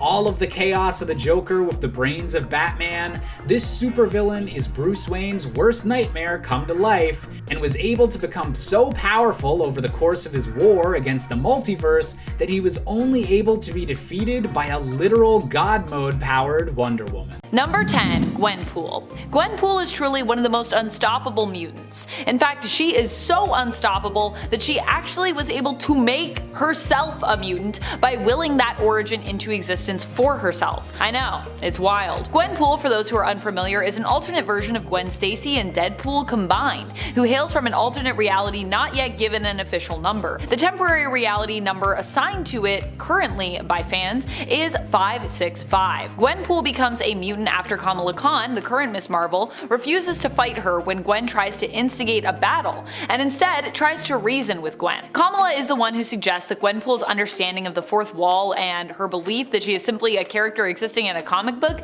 could be a story that Gwen created as a result of not wanting to acknowledge the truth. The fact that she is actually a reality warping mutant. Possibly. The idea broke Gwen somewhat and caused her to retcon her own origins, instead becoming a reality warping mutant as Kamala had suggested and finding a home on Krakoa with all the other mutants of Earth 616. And friends, before we move on to our next spot on this list, if you love what we do here at Top 10 Nerd and if you love it when we talk about mutants, be sure to let us know by giving this video a thumbs up. Number 9, Rogue. Rogue is a mutant who truly is considered to be one of the most durable around. She can just take in a power set through absorbing someone's powers, permanently adopting it. In fact, some may not know, but that is actually how Rogue is able to fly and where she gets her strength and her durability from. She actually stole those powers from Carol Danvers, aka Captain Marvel, aka formerly Miss Marvel, which is how she was known at the time. For a long time, Rogue was unable to properly control her powers, causing her to accidentally steal people's memories, powers, and even psyches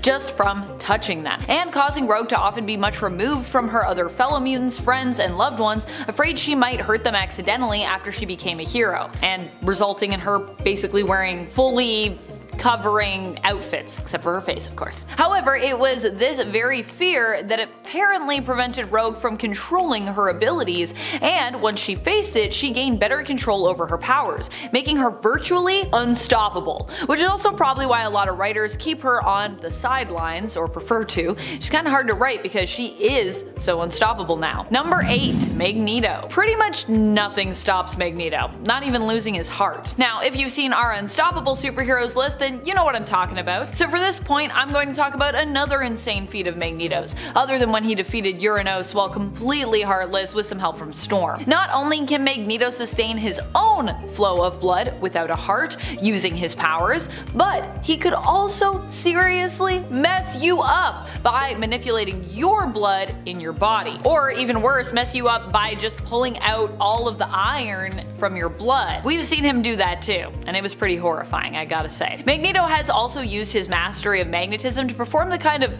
blood witchcraft you'd associate more with a magic user, a warlock if we were talking D&D classes, I suppose. Magneto has used this ability to manipulate the blood of his victims to also control their minds, turning them into mindless zombies who will do his bidding as a result of manipulating the flow of blood to their brains. Who needs telepathy when you have magnetic mutant powers, I guess? Number 7. Apocalypse. I mean, there is a whole reality based around the idea of what if Apocalypse was unable to be stopped. This reality is known as Earth 295, aka the Age of Apocalypse. And in this world, Apocalypse becomes pretty much inevitable thanks to the early demise of one man, Charles Xavier, aka Professor X. AOA just goes to show you what a force Apocalypse is, and if you aren't convinced by an alternate reality where Apocalypse rules the world, you can also turn to a more recent X-Men event, Ten of Swords, aka the Otherworld Tournament. During this fight, Apocalypse faced his wife, who was possessed, and even against the seemingly unbeatable foe that was Annihilation, Apocalypse still managed to win, saving his wife and freeing her from the influence of the Golden Helm, while also basically saving all of Krakoa, Mutantkind, and Otherworld, possibly the world itself, outside of Otherworld. Number 6. Jean Grey. You know how it goes. We have to talk about the most powerful original X-Men member if we're talking about unstoppable mutants. I just gotta do it. Jean Grey is a force to be reckoned with, and not just because she was the host for the Phoenix Force either. Even without the insane power of the Phoenix Force bonded to her, Jean has done some pretty impossible things, including almost single-handedly defeating Null during the Absolute Carnage event. And okay, yeah, so she didn't really single-handedly defeat Null one-on-one, but honestly, she probably could have if she really wanted to. She was, at the very least, integral to uncovering the God of Symbiote's weakness. Jean has been an unstoppable force many times over, and even while serving on the X-Men team recently, used her powers to single-handedly defeat Nightmare, who has managed to terrorize even Doctor Strange before, and she used her power to defeat Cordyceps Jones and his entire casino, simply by trapping him in an illusion while the X-Men basically did their thing. From within that illusion, Jean says it best when it comes to just how powerful she truly is in issue number 11 of the recent X-Men series. I was Marvel Girl, now I am Jean Grey. I did not even let the Phoenix command me, so what chance do you have? Ooh, fair. I would never try to command Jean Grey. I would only let Jean Grey command me. Number 5. Sin Eater. Sin Eater saw a massive power upgrade recently. Initially, he was just a crazed man obsessed with absolving the sins of others through killing them. But more recently, in Nick Spencer's run on Spider-Man in 2020, he became so much more than that. In issue number 46, we see Sin Eater with newfound powers to actually absorb and absolve the sin of villains, and with those sins, he would also gain their powers. This meant that the sky was almost the limit for just how powerful of a villain Sin Eater could become. However, after learning that he was being manipulated by Kindred and kinda used as a pawn, Sin Eater became distraught and ended up taking his own life. He would later be resurrected as a corpse, but we don't really know what happened to said corpse after he was brought back and the fight against Kindred sort of came to a close. He could still be out there somewhere though, and who knows, he could have some of his former hyped up powers. I doubt it, but even if he doesn't, he did have it at one point, so I think it's still, we should count it. It was pretty cool. Number 4. Chameleon. Chameleon is definitely a hero who deserves more love and respect, or at least more disdain if you love to hate the greatest villains. He was the first villain that Spider-Man ever faced in his own series. A lot of people don't think of shapeshifters or masters of disguise first when it comes to power levels, but the reality is, someone who is really good at disguising themselves as other people can be one of the most deadly deadly and unstoppable villains around. I mean, look at what Mystique managed to do recently in X-Men's Inferno series, or look at what Chameleon might seemingly be up to currently in Devil's Reign. Not only is Chameleon great at creating chaos and hurting others by disguising himself as them, but he also is pretty good at just hatching plans as well. Number 3. Kingpin. When it comes to Kingpin, we usually think of him as a threat confined to New York City. In fact, some people don't even think of Kingpin at all when it comes to Spider-Man. Over the years, Kingpin has become more synonymous with the superhero Daredevil, even though Kingpin's first appearance was actually in a Spider-Man comic, making his first appearance in Amazing Spider-Man issue number 50 during the original 1963 series. Lately in the comics, Kingpin has been setting his sights on a much more grand prize than just causing grief for New York, its citizens, and its heroes. He is taking on all of the superheroes based in the US that oppose him as he aims to run for president, using Kilgrave, yes, the Purple Man's powers, to encourage everyone to vote for him. Or else. Superheroes who do not ally themselves with Kingpin in this endeavor will face his wrath during Marvel's Devil's Reign event. Number 2. Mysterio. Another villain that often gets dismissed when it comes to Spider-Man's rogues gallery is Mysterio. Mysterio is a villain that is all smoke and mirrors, and illusions, which makes a lot of folks consider him to be not so real of a threat. Still, in the cinematic take on the character, we saw Mysterio almost completely fool the entire world, or while even being defeated, he kind of still did that. His plan here was to convince everyone that he was a hero and win them over to his side, and even despite seemingly dying, he actually still managed to kind of succeed. In the Old Man Logan universe, Mysterio is also the one behind defeating pretty much all of the X-Men by tricking Wolverine into thinking all of his friends were really supervillains, thereby getting Wolverine to kill the entire X-Men team and the school. Yikes. In other words, just because you think something isn't real doesn't mean that you shouldn't still fear it and that it can't still hurt you. A great illusion can be more powerful than actual action in some cases. Number 1. Dr. Octopus. Dr. Octopus is a villain that might be well respected among Spider-Man fans, but on a greater scale, he's not likely someone you think of when you think of a global level supervillain threat. But while he might not share the status of comic book villains like Doctor Doom, it doesn't mean that he doesn't deserve to instill that level of fear among the superhero community.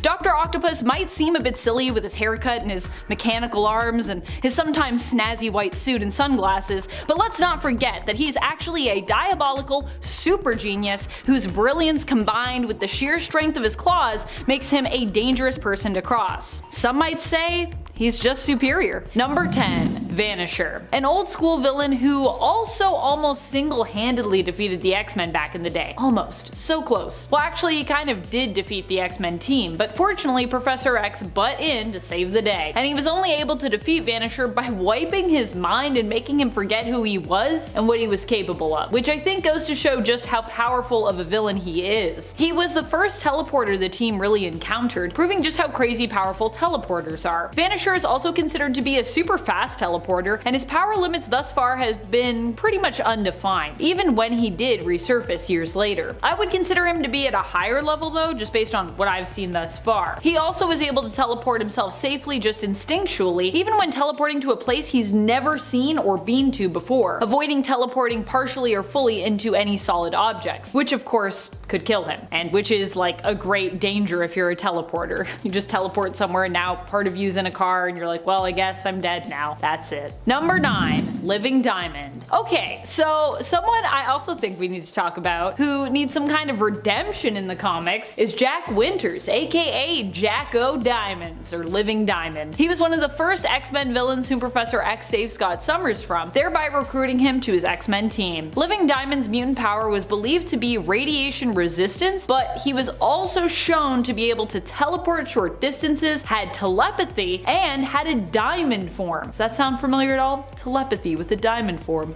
Somehow, Living Diamond was way too easily defeated by a vibration beam which shattered him. I know Living Diamond is dead now and was undead at one point, but I really feel like, considering how OP Emma Frost has become, Living Diamond should also get a second chance to prove just how powerful he, in theory, should be. I mean, if you got all that, how were you so easily defeated? Number 8, Arcade. Arcade is one of those villains who feels super ridiculous with his grandiose plans for Murder World, but in reality, when he actually manages to achieve plots like Murder World, he's actually quite scary. I mean, getting a sneak peek into just what a ludicrous and horrifying operation he'd run in Hellions really made me appreciate just how dangerous Arcade can be if he does manage to get enough hostages, that is, to control people into working with him so he can create his Murder World. In Hellions number 9, it's revealed that the trap Mastermind walked the Hellions, and prior to that Mr. Sinister, into was a trap laid by Arcade himself.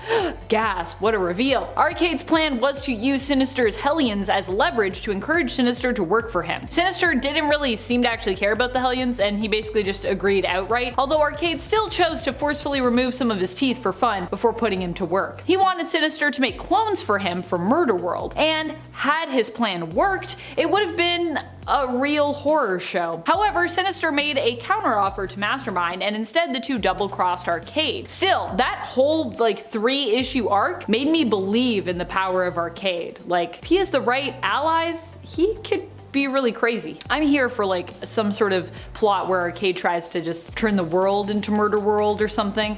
If that hasn't happened yet, someone write that for me, please. Maybe I should write that down. Maybe I should write that. I don't know. Marvel, call me. I got ideas apparently. Number 7, The Blob. The Blob is a villain that we don't often get to talk about on these supervillain lists. He tends to fall by the wayside, but truly he's pretty unstoppable. And when he puts his mind to something, or when he puts his body to something, he's a terribly tough villain to defeat or even move. The Blob was one of the first villains to appear in the original X-Men series, and when he did, he gave the team of youngsters a really tough time. He also attacked them with a circus. The Blob actually didn't start out as a villain, but became one due to the influence of Professor X and the X-Men themselves. Also, just thinking back and the amount of times that the X-Men have fought circuses or been trapped in circuses, or that happens a lot. That's a recurring theme. Initially, the X-Men attempted to recruit the Blob, but after the Blob refused to accept their offer, he managed to escape before Xavier could wipe his mind of their identities. This caused problems later on down the road, but really it was how the X-Men treated him after he refused to join, and kind of his own self-esteem, and then later his overcompensating sense of superiority that turned him into a villain. I wonder if the Blob actually could have been an ally if this whole scenario had just gone a little bit differently. The Blob is super strong, durable, and virtually immovable thanks to his ability to manipulate gravitational mass, which is pretty powerful. He also later gained a secondary mutation which gave him a liquid form, but he hasn't really exhibited a ton of control with his secondary power set. But he also has liquid form. That's on the resume of powers now. Number 6, Red Death. Also known as Kandra, Red Death currently has a very Scarlet Witch looking vibe going on, and I gotta say, I'm feeling it. And just like Scarlet Witch, she is not someone who you should underestimate. Kandra is part of the Externals, and while she isn't one of the most memorable of that mutant villain team, she's still someone who is super powerful. Technically, just being an External comes with a pretty big dose of power. The Externals, not to be confused with Marvel's Eternals, a different team entirely, are a group of immortal mutants basically. They have had various roles throughout history. One more prominent one that folks might remember Kandra from is her role as benefactress, when we learned of her history with Gambit and the Thieves and Assassins Guilds of New Orleans during Gambit's miniseries. In fact, that was actually where Kandra first was introduced in the comics, making her initial appearance in Gambit issue number 1 from the 1993 miniseries. Although the way they approach that introduction, you wouldn't necessarily maybe know that that was her first appearance, because she kind of shows up like, hey, you know me, I'm Kandra. And I'm like, do we know you? Who are you? But it's alright, she's pretty powerful. Number 5, Moira X. Moira was at one point powerful enough to have almost successfully wiped out all mutants. If it weren't for Mystique and Destiny, she would have succeeded. Even though she claimed during that past life that she only intended to create a cure to offer it to those who wanted it, Destiny knew that any mutant cure would essentially become weaponized and then forced on mutants, regardless of their own wants and desires. For those who haven't been reading along recently with the events events of the current X-Men line of comics, it was revealed that Moira herself was actually a mutant whose powers were basically reincarnation in her own form. Basically, she dies and then she comes back to life as like a baby and lives her life again. But when Moira dies, she ends up being reborn as herself, but with all the memories of that past life. As such, Moira wasn't just a dangerous potential villain for the X-Men, but kind of the whole of 616, which also seems to be tied to Moira's current life, which I believe is her 10th life. Pretty crazy stuff. Moira is no longer a mutant after being cured in the 2021 Inferno series when Mystique shot her with a gun of Forge's design, which basically turns mutants into humans. But she still is a dangerous woman with a lot of information, and it was heavily implied that the creation of Krakoa was kind of all about eventually ridding the world of mutants over time, with Krakoa being like their last hurrah in terms of Moira's plan. Time will tell if Moira becomes more villainous, but I wouldn't be surprised if she did, just based on where she was heading in this story. And when or if that does happen, you better watch out.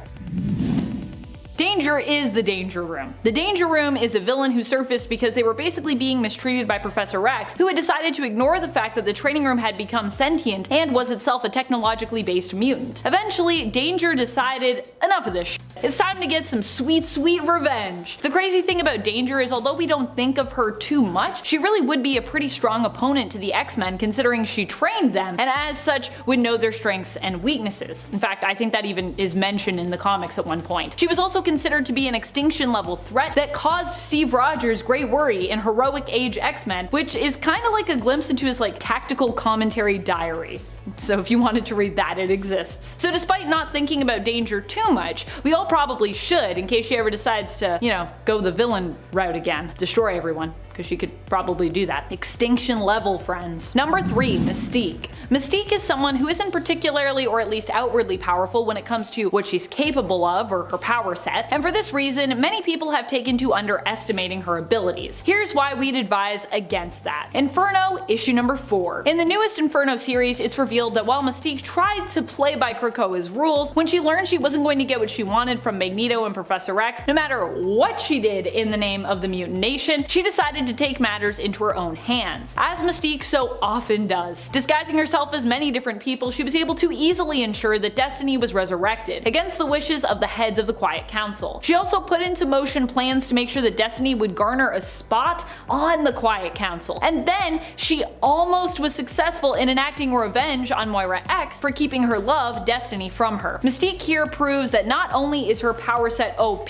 but really that her mind and sense of cunning is what makes her so dangerous, and definitely not someone to be underestimated. Number 2, Destiny. Destiny has to be one of the most underestimated villains in recent years in comics. We have seen her resurface as a considerably dangerous villain in the current X books, and I'm personally loving it. Destiny was dead for quite a few years and actually got to mostly stay dead for much of them. Her mutant power allows her to see potential futures. She can see things that might come to pass, and it seems as though the more likely the future becomes, the clearer her vision of it is. She can also see more immediate futures when in the middle of a conflict. It was because of this power and Moira's personal grudge against and fear of Destiny that she remained unresurrected. But something you really shouldn't underestimate when it comes to Destiny is the power of love. Mystique was already told by Destiny before her death that if there came a time when mutants could be resurrected and they refused to bring her back, that Mystique should basically burn this new world to the ground. And Mystique's love of Destiny gave her the motivation to basically bring Krakoa to its knees with her machinations to not only return Destiny, but also put her in a position of power. Precogs and love are a powerful mix. Number 1, Madeline Pryor. Of course, I have to include the Goblin Queen. Madeline Pryor is a woman who seems to easily be forgotten and shelved, which is surprising considering how great of a threat she posed in the original Inferno event. Currently in the comics, Madeline Pryor is making a comeback, returning at the end of the Hellion series after being killed as part of the comic's first arc. The Madeline Pryor that was killed was definitely feeling pretty evil and threatened to destroy the entire Hellions team before they even started. The returning Madeline, who has been resurrected by the Five, is at least putting on appearances that she's more level-headed, but in reality it seems the dark side of her still bubbles just beneath. Madeline Pryor has threatened the entire world with her dark rituals and demon pacts before, and she's a clone of Jean, so although she often gets forgotten and downplayed, she really shouldn't be considering just how dangerous and powerful she is, because Jean is also that, and Maddie is also that too.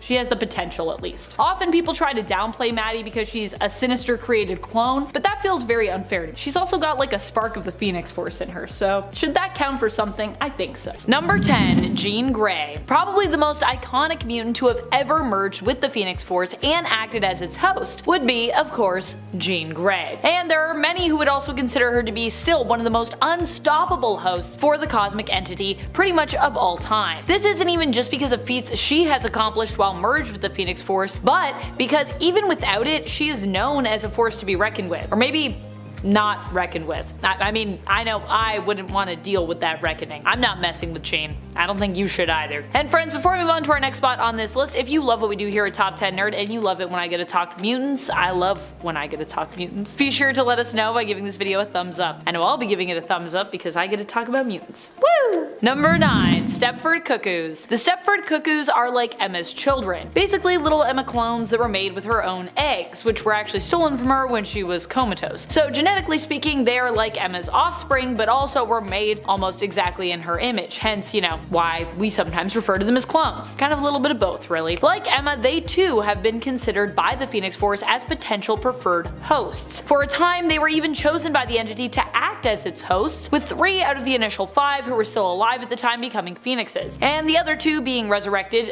kind of to an extent. Although the Stepford Cuckoos would not maintain their status as Phoenix Force hosts, and struggle with both programming within them and the Phoenix Force basically vying for control over them from within, they would at least get to keep fragments of the Phoenix Force within themselves afterwards, trapped in their secondary mutation, their diamond hearts, which if you didn't know, the Stepford Cuckoos have diamond hearts. However, eventually even these Phoenix fragments within them would escape, so sad. No longer Phoenix at all. Number 8, Magic. Although Magic wasn't a host for the Phoenix Force for as long as some of the others have been that are on this list, she is still one of the most capable mutants in my mind to have been a host. Magic is Ilyana Rasputin, younger sister to Mikhail and Pyotr Rasputin. Her mutant power is known to be teleportation, but thanks to her ending up trapped in the limbo dimension for basically years, she is also pretty adept when it comes to experiences with demons and with magic. For a good long while, Magic was the ruler of limbo, and while in that realm possessed unlimited power, and even when outside of it, Magic was probably not someone that you would want to mess with. Even today, even with her not being the ruler of limbo, you don't want to mess with her. She not only is a mutant teleporter who is gifted in magic, but she is also an amazing fighter as well. The only reason that she even lost the Phoenix Force was because she was willing to take things further than her brother Colossus was at the time, who was also a host, for a piece of the Phoenix Force. This prompted a disagreement between brother and sister, with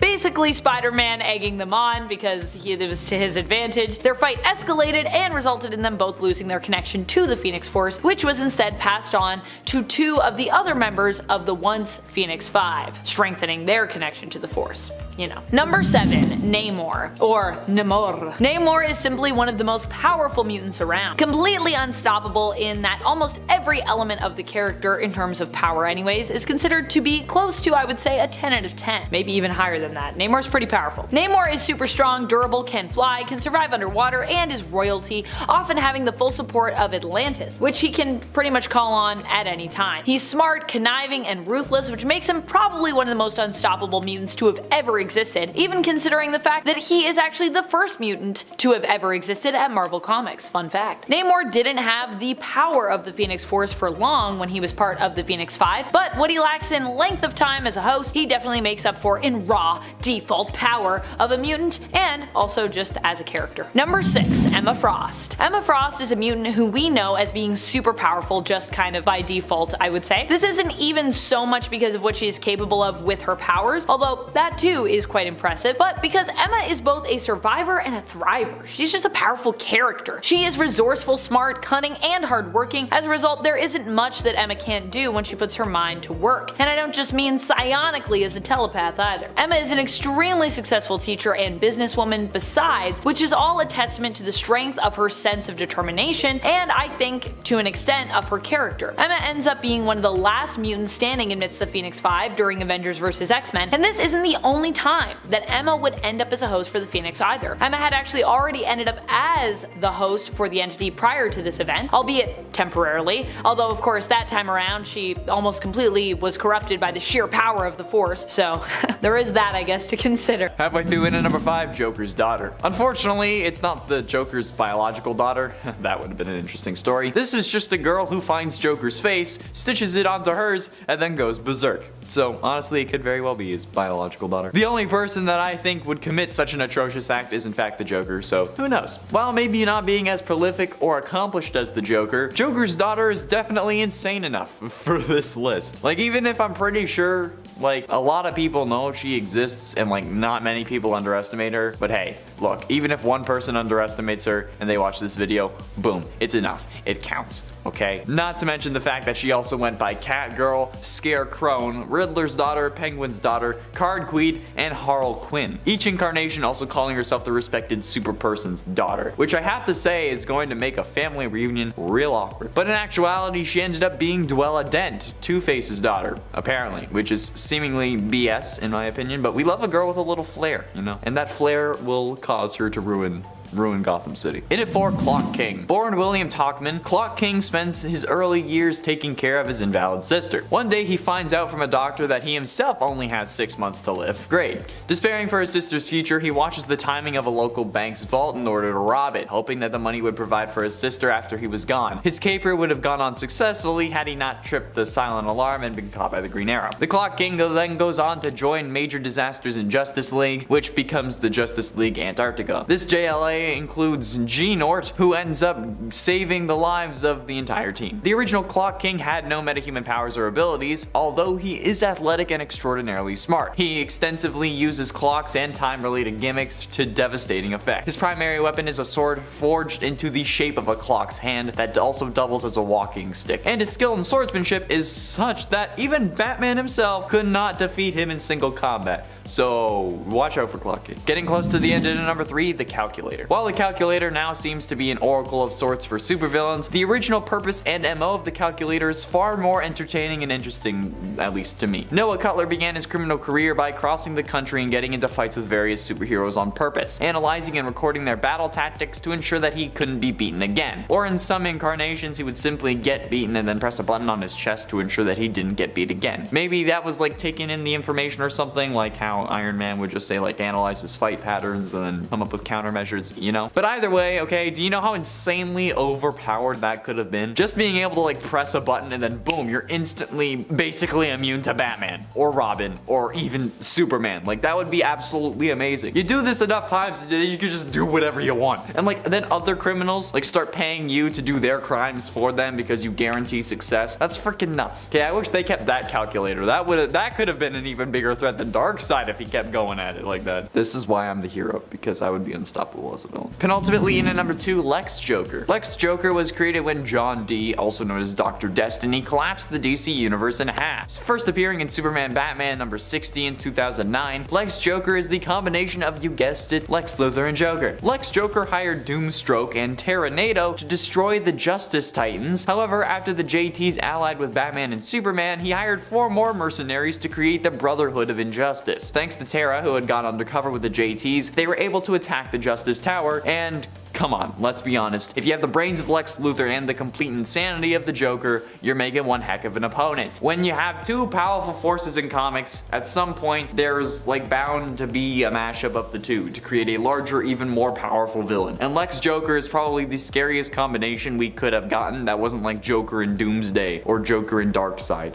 Oh god, Joker Darkseid. And finally, in at number 1, the Eraser. The Eraser was the chosen alias of Lenny Fiasco, who turned to crime after living his college days under constant mocking and taunting by his classmates. Of course, it's because, you know, that's what college is like. No, that's high school, bro. Fiasco is a professional at covering the tracks of other crimes. For a 20% cut, the Eraser will erase the evidence of another crime. And honestly, I think that it's like the only job that anyone with the name Fiasco could have. The villain's power is a special helmet designed to look like a pencil eraser, because of course it is, that can wipe off evidence, even those that would be invisible to the naked eye, which is pretty damn cool when you think about it. After Batman posed as a villain to try to capture the Eraser, the villain told Bruce that he had become a criminal because Bruce had shattered his dreams of going out with Celia Smith. I'm not even gonna get into that, okay? Bruce didn't even remember her name, which made the Eraser angry. And I think that this is probably the absolute coolest concept for a supervillain, because in all honesty, if this guy wasn't an idiot, he could have ruled the world. Like, just Straight up, this guy would absolutely ruin any and all investigations and then turn the tides of trials. This guy could have ended up being just like a shadow government in himself. Number 10. Scarecrow. While Scarecrow didn't specifically take out the Hulk, he did take out the person who is often known as the Hulk in the comics, Bruce Banner. While Bruce Banner was traveling the countryside, he found himself drawn to a town via missing persons reports, a town that the villain Scarecrow just so happened to be tormenting. Hence why,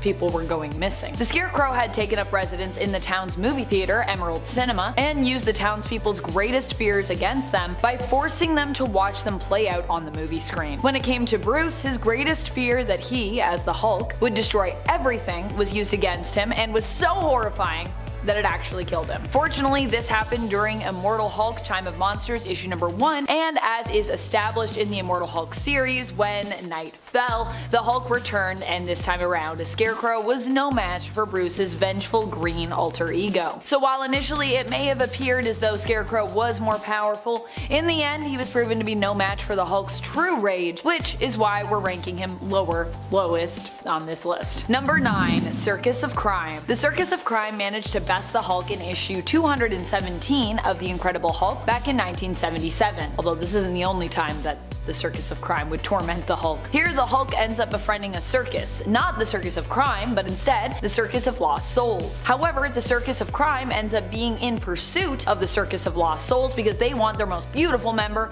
Miriam. It turns out Miriam is a sea nymph, or siren of the sea if you will, who the Circus of Crime's ringmaster hopes will be able to lead them to treasure. The Circus of Crime successfully catch up to the Circus of Lost Souls and capture them, including their newest ally, the Hulk. The Hulk ends up being hypnotized by the ringmaster. However, while he is defeated by the Circus of Crime here, Hulk ends up fighting back later in this same issue. And when the ringmaster attempts to hypnotize Hulk again, due to his rage at Miriam being in danger, Hulk is actually able to resist being hypnotized this time around. In the end, he saves Miriam and is able to return her to the sea. Still, this wouldn't be the only time the Circus of Crime would cross paths and threaten to defeat the Hulk. Weirdly enough, Circus of Crime. Not one of the most powerful teams you'd think of, but hey, they got a leg up sometimes on Hulk. Number 8. Wolverine. I know what you're thinking, bub, but wait a minute, Wolverine isn't a villain, and while usually I would agree with you, in this instance he actually kind of was. And if you consider the Hulk and Wolverine's first meeting and fight in the comics, Logan's first appearance there made him appear initially as more of an antagonist. But the fight I actually want to focus on between these two is when Wolverine was made to become Apocalypse's Horseman of Death and faced off with the Green Giant. While Wolverine also didn't technically trounce Hulk completely, being given the option to behead him but ultimately not following through, he still won the fight technically in issue 145 of Wolverine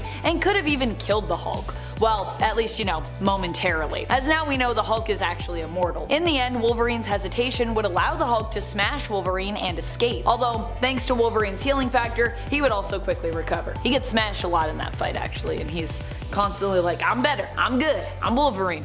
Rah! Number 7. Bi-Beast. Bi-Beast is a weird creature. He first appeared in The Incredible Hulk in issue 169, where he actually beat the Hulk so hard that he caused him to transform back into Bruce Banner. The Bi-Beast is a very strange villain. He is an android with 2 heads, one with knowledge of fighting and war and the other with knowledge of culture and civilization. He was created by the Bird People, which were once an avian race that were related basically to the Inhumans. They ended up dying out, but the Bi-Beast lived on. Their creation. He forces Bruce to fix the once glorious, now failing machines of the Bird People's once great city. Bruce eventually would transform back into the Hulk and escape the Bi-Beast when other villains came to attack that city, but he was still bested by the Bi-Beast initially, so that is important to note. And later on in the comics, a second Bi-Beast would appear and attempt to torment the Hulk during his adventures pretty much regularly for a period of time. Bi-Beast, one that we have all forgotten. R.I.P. Bi-Beast. Number 6. Lord Armageddon. Lord Armageddon, or Lord Armageddon, is a cosmic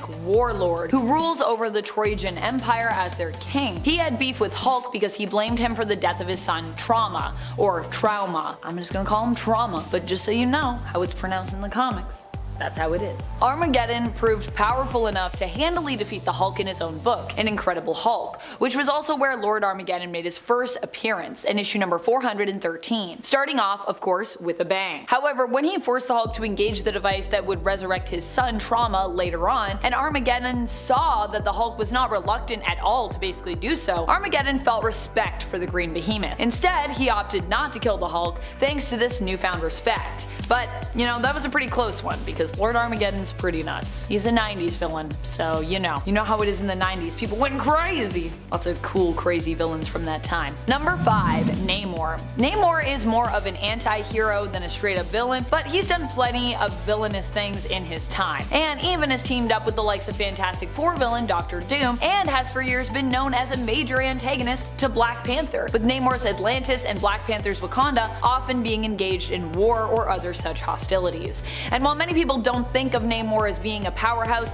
he really is, and he deserves to be thought of that way because he is a powerhouse, especially if you try to fight him while he's in his underwater element. Don't try to do that. And yet, the Hulk has done that time and time again. And guess how that has worked out for him? Well, not very well. Pretty much every time these two have gone up against one another, Namor has been the victor, with Hulk standing not much of a chance fighting Namor underwater. However, it should be noted that Namor and the Hulk have also been powerhouses together when teamed up. That is, as long as they can remain united and not get distracted by thoughts of when and how best to, you know, betray each other, which also happens a lot with them. Happens a lot with Namor in general, I think.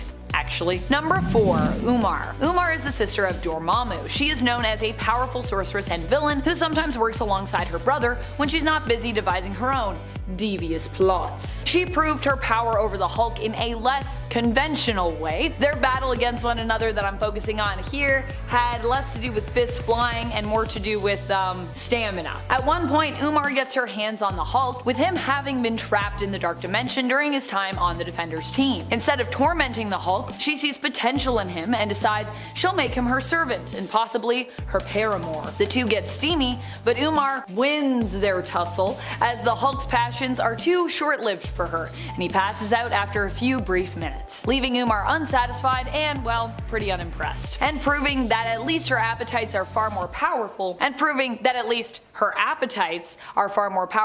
than the Hulk's. Number 3, Dormammu. Of course, even when the Hulk was captured during the first Defenders story arc of the 2005 volume that we were just talking about, Dormammu was the mastermind behind that plan, with Umar joining her power to his. So although she ended up holding Hulk prisoner and besting him in romantic combat, Dormammu was the one who successfully laid the trap to capture the Hulk and the other Defenders, defeating them, at least temporarily. I mean, the one thing with villains being more powerful than superheroes or defeating them is that in the end, we do have to follow the formula of the hero's journey, because that's kind of what superhero stories are. So while the hero may be forced to struggle and persevere against great odds, in the end, they must always come up at some point victorious. Unless, of course, we are exploring some darker reality that exists within the multiverse, but the mainstay will pretty much always come back around to a victory for heroes like the Defenders. Number 2, Thanos. Thanos beat Hulk hard during Infinity War, which narrative-wise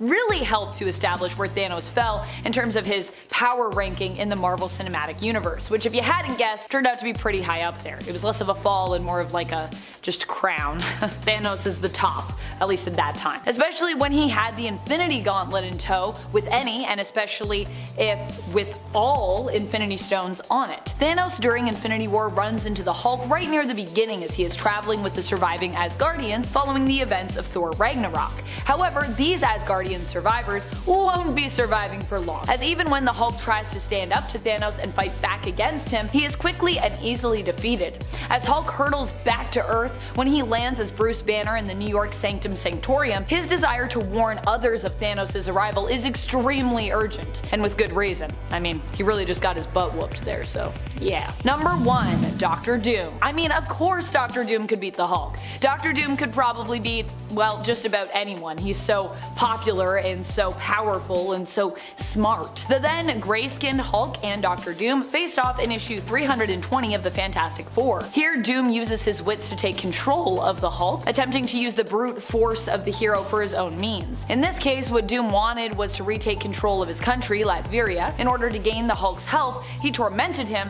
by scrambling his brain impulses, until the Hulk finally agreed to hear Doom out, and following that, Doom used his manipulative skills to convince the Hulk to help him take back control of Latveria from the FF and go toe-to-toe with the Thing. Which honestly, I don't even know if you really need to make Hulk do that. I feel like you just need to be like, you should fight the Thing, and he'll be like, well, I do that a lot. We do like to fight. Number 10, Moira McTaggart. Moira McTaggart, when she was a mutant, was pretty unstoppable. I mean, she almost single-handedly destroyed all mutants from behind the scenes, which I think is pretty wild. And she also posed as someone working to save all mutant kind on various occasions, which I think also made her unstoppable in a different kind of way. Moira McTaggart, of course, is no longer a mutant in the comics as she was depowered, but her mutation was reincarnation, with the knowledge of prior lives lived carry that forward into her next life. In fact, Moira's power was so great that it was proven to be connected to the very fabric of time and reality, with the whole universe seemingly resetting after each of her deaths. This also means that even after being depowered, Sinister was able to create and use clones of Moira with their mutant gene activated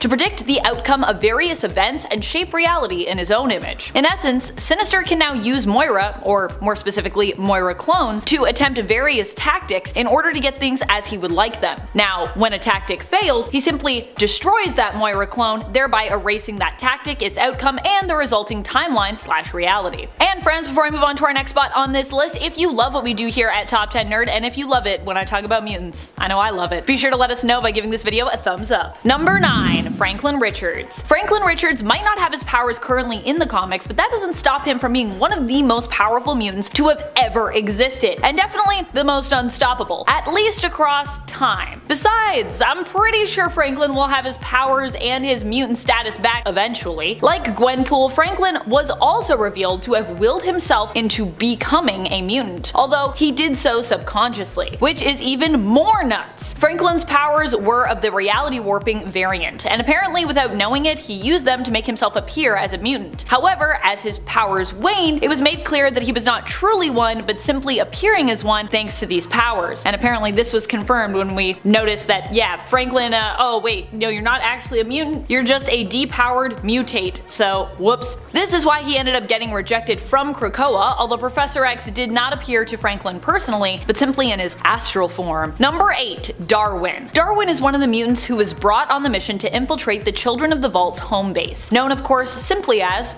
the Vault. Darwin was handpicked for this mission due to his unique mutation, which allows him to adapt to any situation, evolving himself to best survive whatever he comes up against. For this reason, he's pretty unstoppable. This is also why the Children of the Vault valued him and ended up capturing him, because his mutation was also valued amongst them and makes them a lot more unstoppable as they can implement it into their own evolution to help them evolve smarter and faster, making them even more formidable foes for the X-Men. Number 7, Sunspot. Sunspot is a mutant that I feel I do not talk about enough on this channel, so I'm using this list to grow his ego just a little bit more. Sunspot is unstoppable in many ways. He's not only powerful as a mutant, even willing to give his life to save the day, refusing to be stopped by whatever problem comes his way, but he's also insanely ruthless when it comes to the world of business. He is wealthy and so often can break through barriers that some mutants might be limited by due to their income bracket. Besides that, Roberto is probably also one of the most stubborn characters, not even just mutants, that we have in comics, and for that reason he is also personally pretty unstoppable, as he doesn't usually give up or throw in the towel easily. And if you want to talk about power levels, woo! Sunspot has been referred to before as one of the most powerful mutants ever. Now granted, I think he was the one who called himself that, but Bobby's ego aside, I do actually myself believe him to be one of the most powerful. Number 6, Destiny. I love this suggestion from Jamie Dowdy, who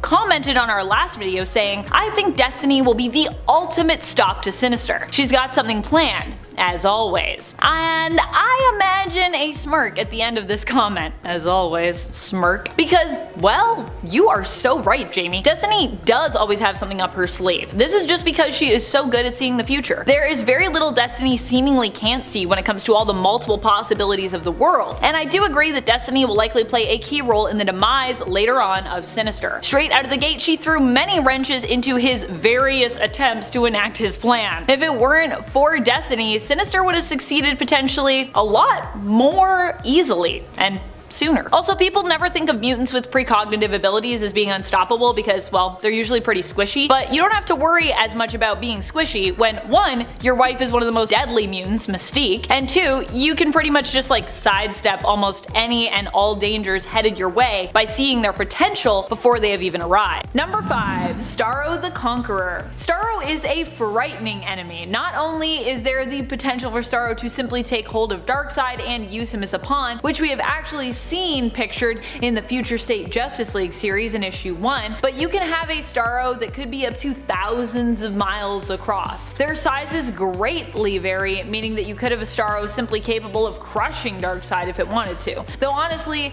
taking his mind hostage and using him as a weapon for its own purpose is a far more terrifying prospect. Not just for our heroes, but I imagine for Darkseid as well. Number 4. The Darkest Night. I never thought I'd consider Batman Who Laughs to be such a powerful threat, but after he took the brain of final Bruce Wayne, who basically had the powers of Dr. Manhattan, he became one of the most powerful beings in the universe. True, he was defeated by Wonder Woman, but if we can imagine a scenario outside of Dark Knight's death metal, where with his newly acquired power he squared off with Darkseid, it would be easy to see how he could win against that villain. With Dr. Manhattan's abilities, there would be almost no feat of power too great for him to accomplish. In his Darkest Night form, the Batman Who Laughs became invulnerable and immortal, which would also make it very hard for Darkseid to not only wound him, but defeat him as well. Number 3. Anti-Monitor. Many consider the Anti-Monitor to be one of DC's greatest threats. It usually comes down to either Anti-Monitor or Darkseid when you ask fans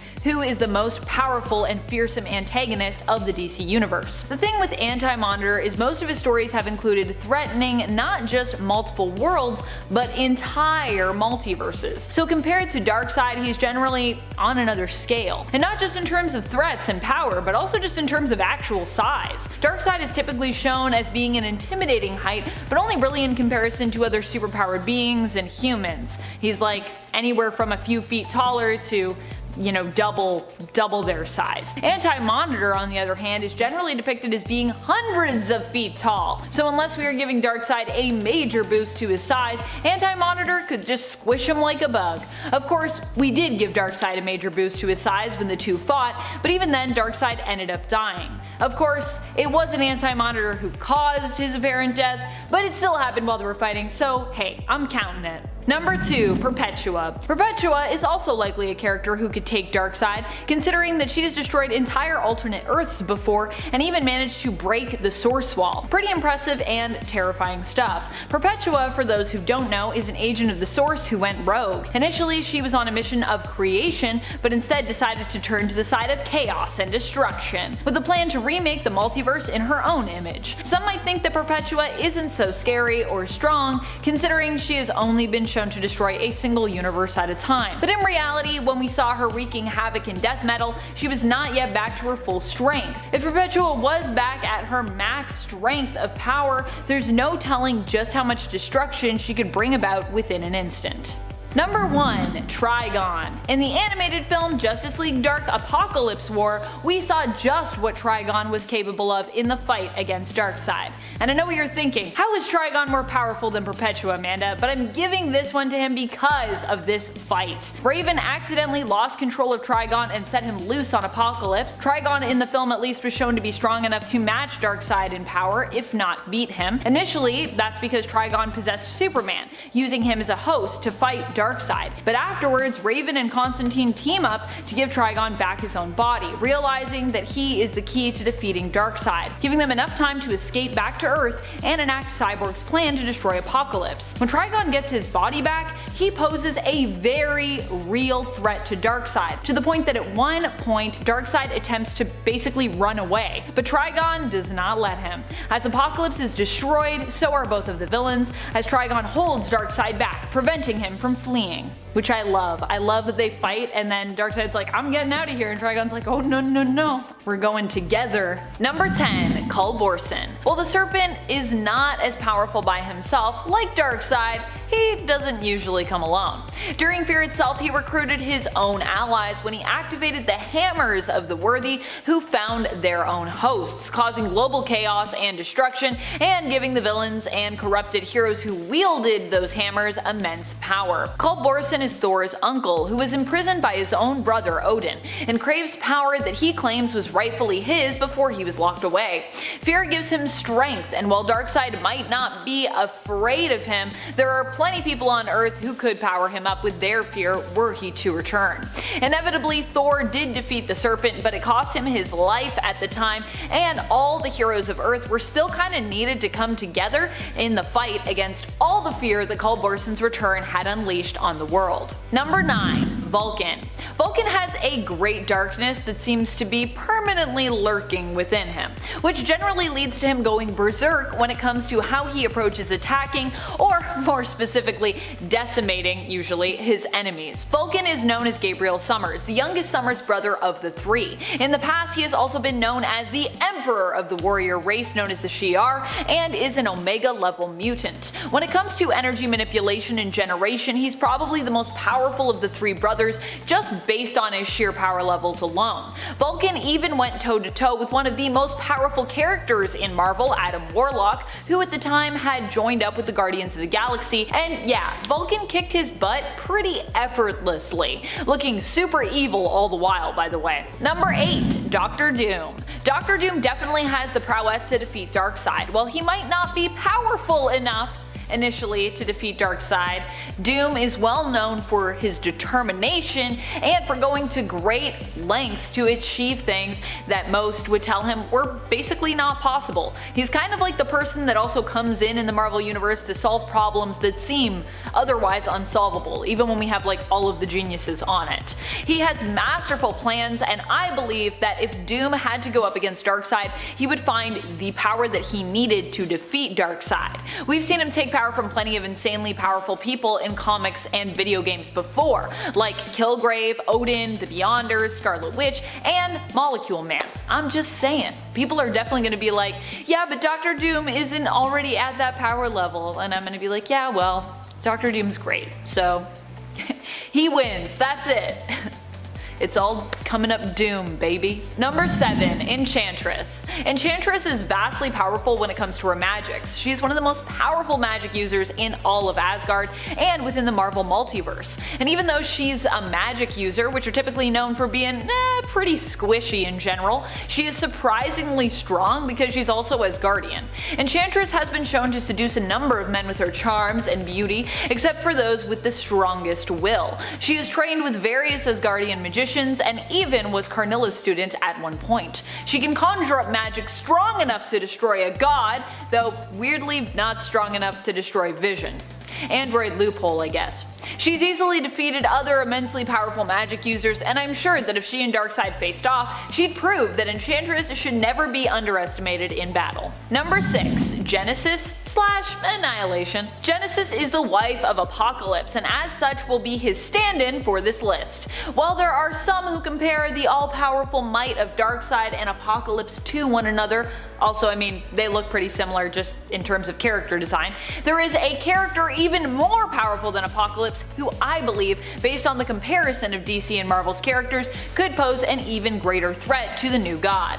That, of course, is Genesis. We met Genesis and came to know her as a foe over the course of the Ten of Swords event during the Otherworld tournament. She was one of the chosen champions of Araco who fought in that tournament. Genesis received a power-up as the avatar for the Elder God of Amenth, known at the time as Annihilation. But even without her mask and without that title, Genesis was still shown to be an Omega level mutant more powerful than her husband. So if we're comparing Darkseid to Apocalypse, I think Genesis is...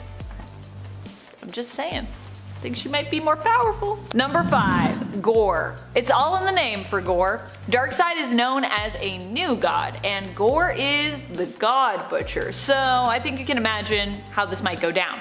Gore fights wielding the all-black Necrosword, a symbiote and weapon created by Null. Gore can use this weapon to devour his enemies from the inside out, basically. It's pretty gross.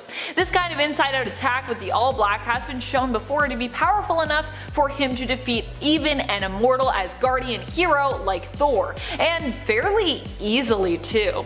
What's more, the all black that Gore wields is also powerful enough to slice through the sun and the moon as well. Now that is one sharp and deadly blade. When armed with the all black, Gore also becomes virtually immortal, as though he weren't resilient and strong enough on his own. Even if you kill him through the all black, he can basically return, making him indestructible and pretty much undefeatable. How can you defeat someone if you can't actually get rid of them, you know what I mean? I don't know. Number 4. Galactus. I mean, let's just talk about the sheer size of Galactus to begin with, and already we're making a pretty good case for him taking the fight, in my opinion. Galactus is the devourer of worlds, and Darkseid could be the inhibitor of a world that Galactus would end up destroying. Even when Galactus is hungry, his strength is pretty great. He has been shown as being able to engage in a fight with the Phoenix even while in such a state, which, I mean, I wouldn't expect him to win because Phoenix, but I also think that is immensely impressive given how powerful the Phoenix and Phoenix Force is in general. Number 3. Null. Null is shown as being one of the biggest bads currently in the Marvel Universe with the King in Black event, and he has proven time and time again just how hard it is to stop him. He's relentless, doesn't give up, doesn't back down, and is very hard to actually kill or injure. Like Darkseid, he also likes to raise worlds, but he has symbiotic dragons and is known for being one of the galaxy's oldest evils.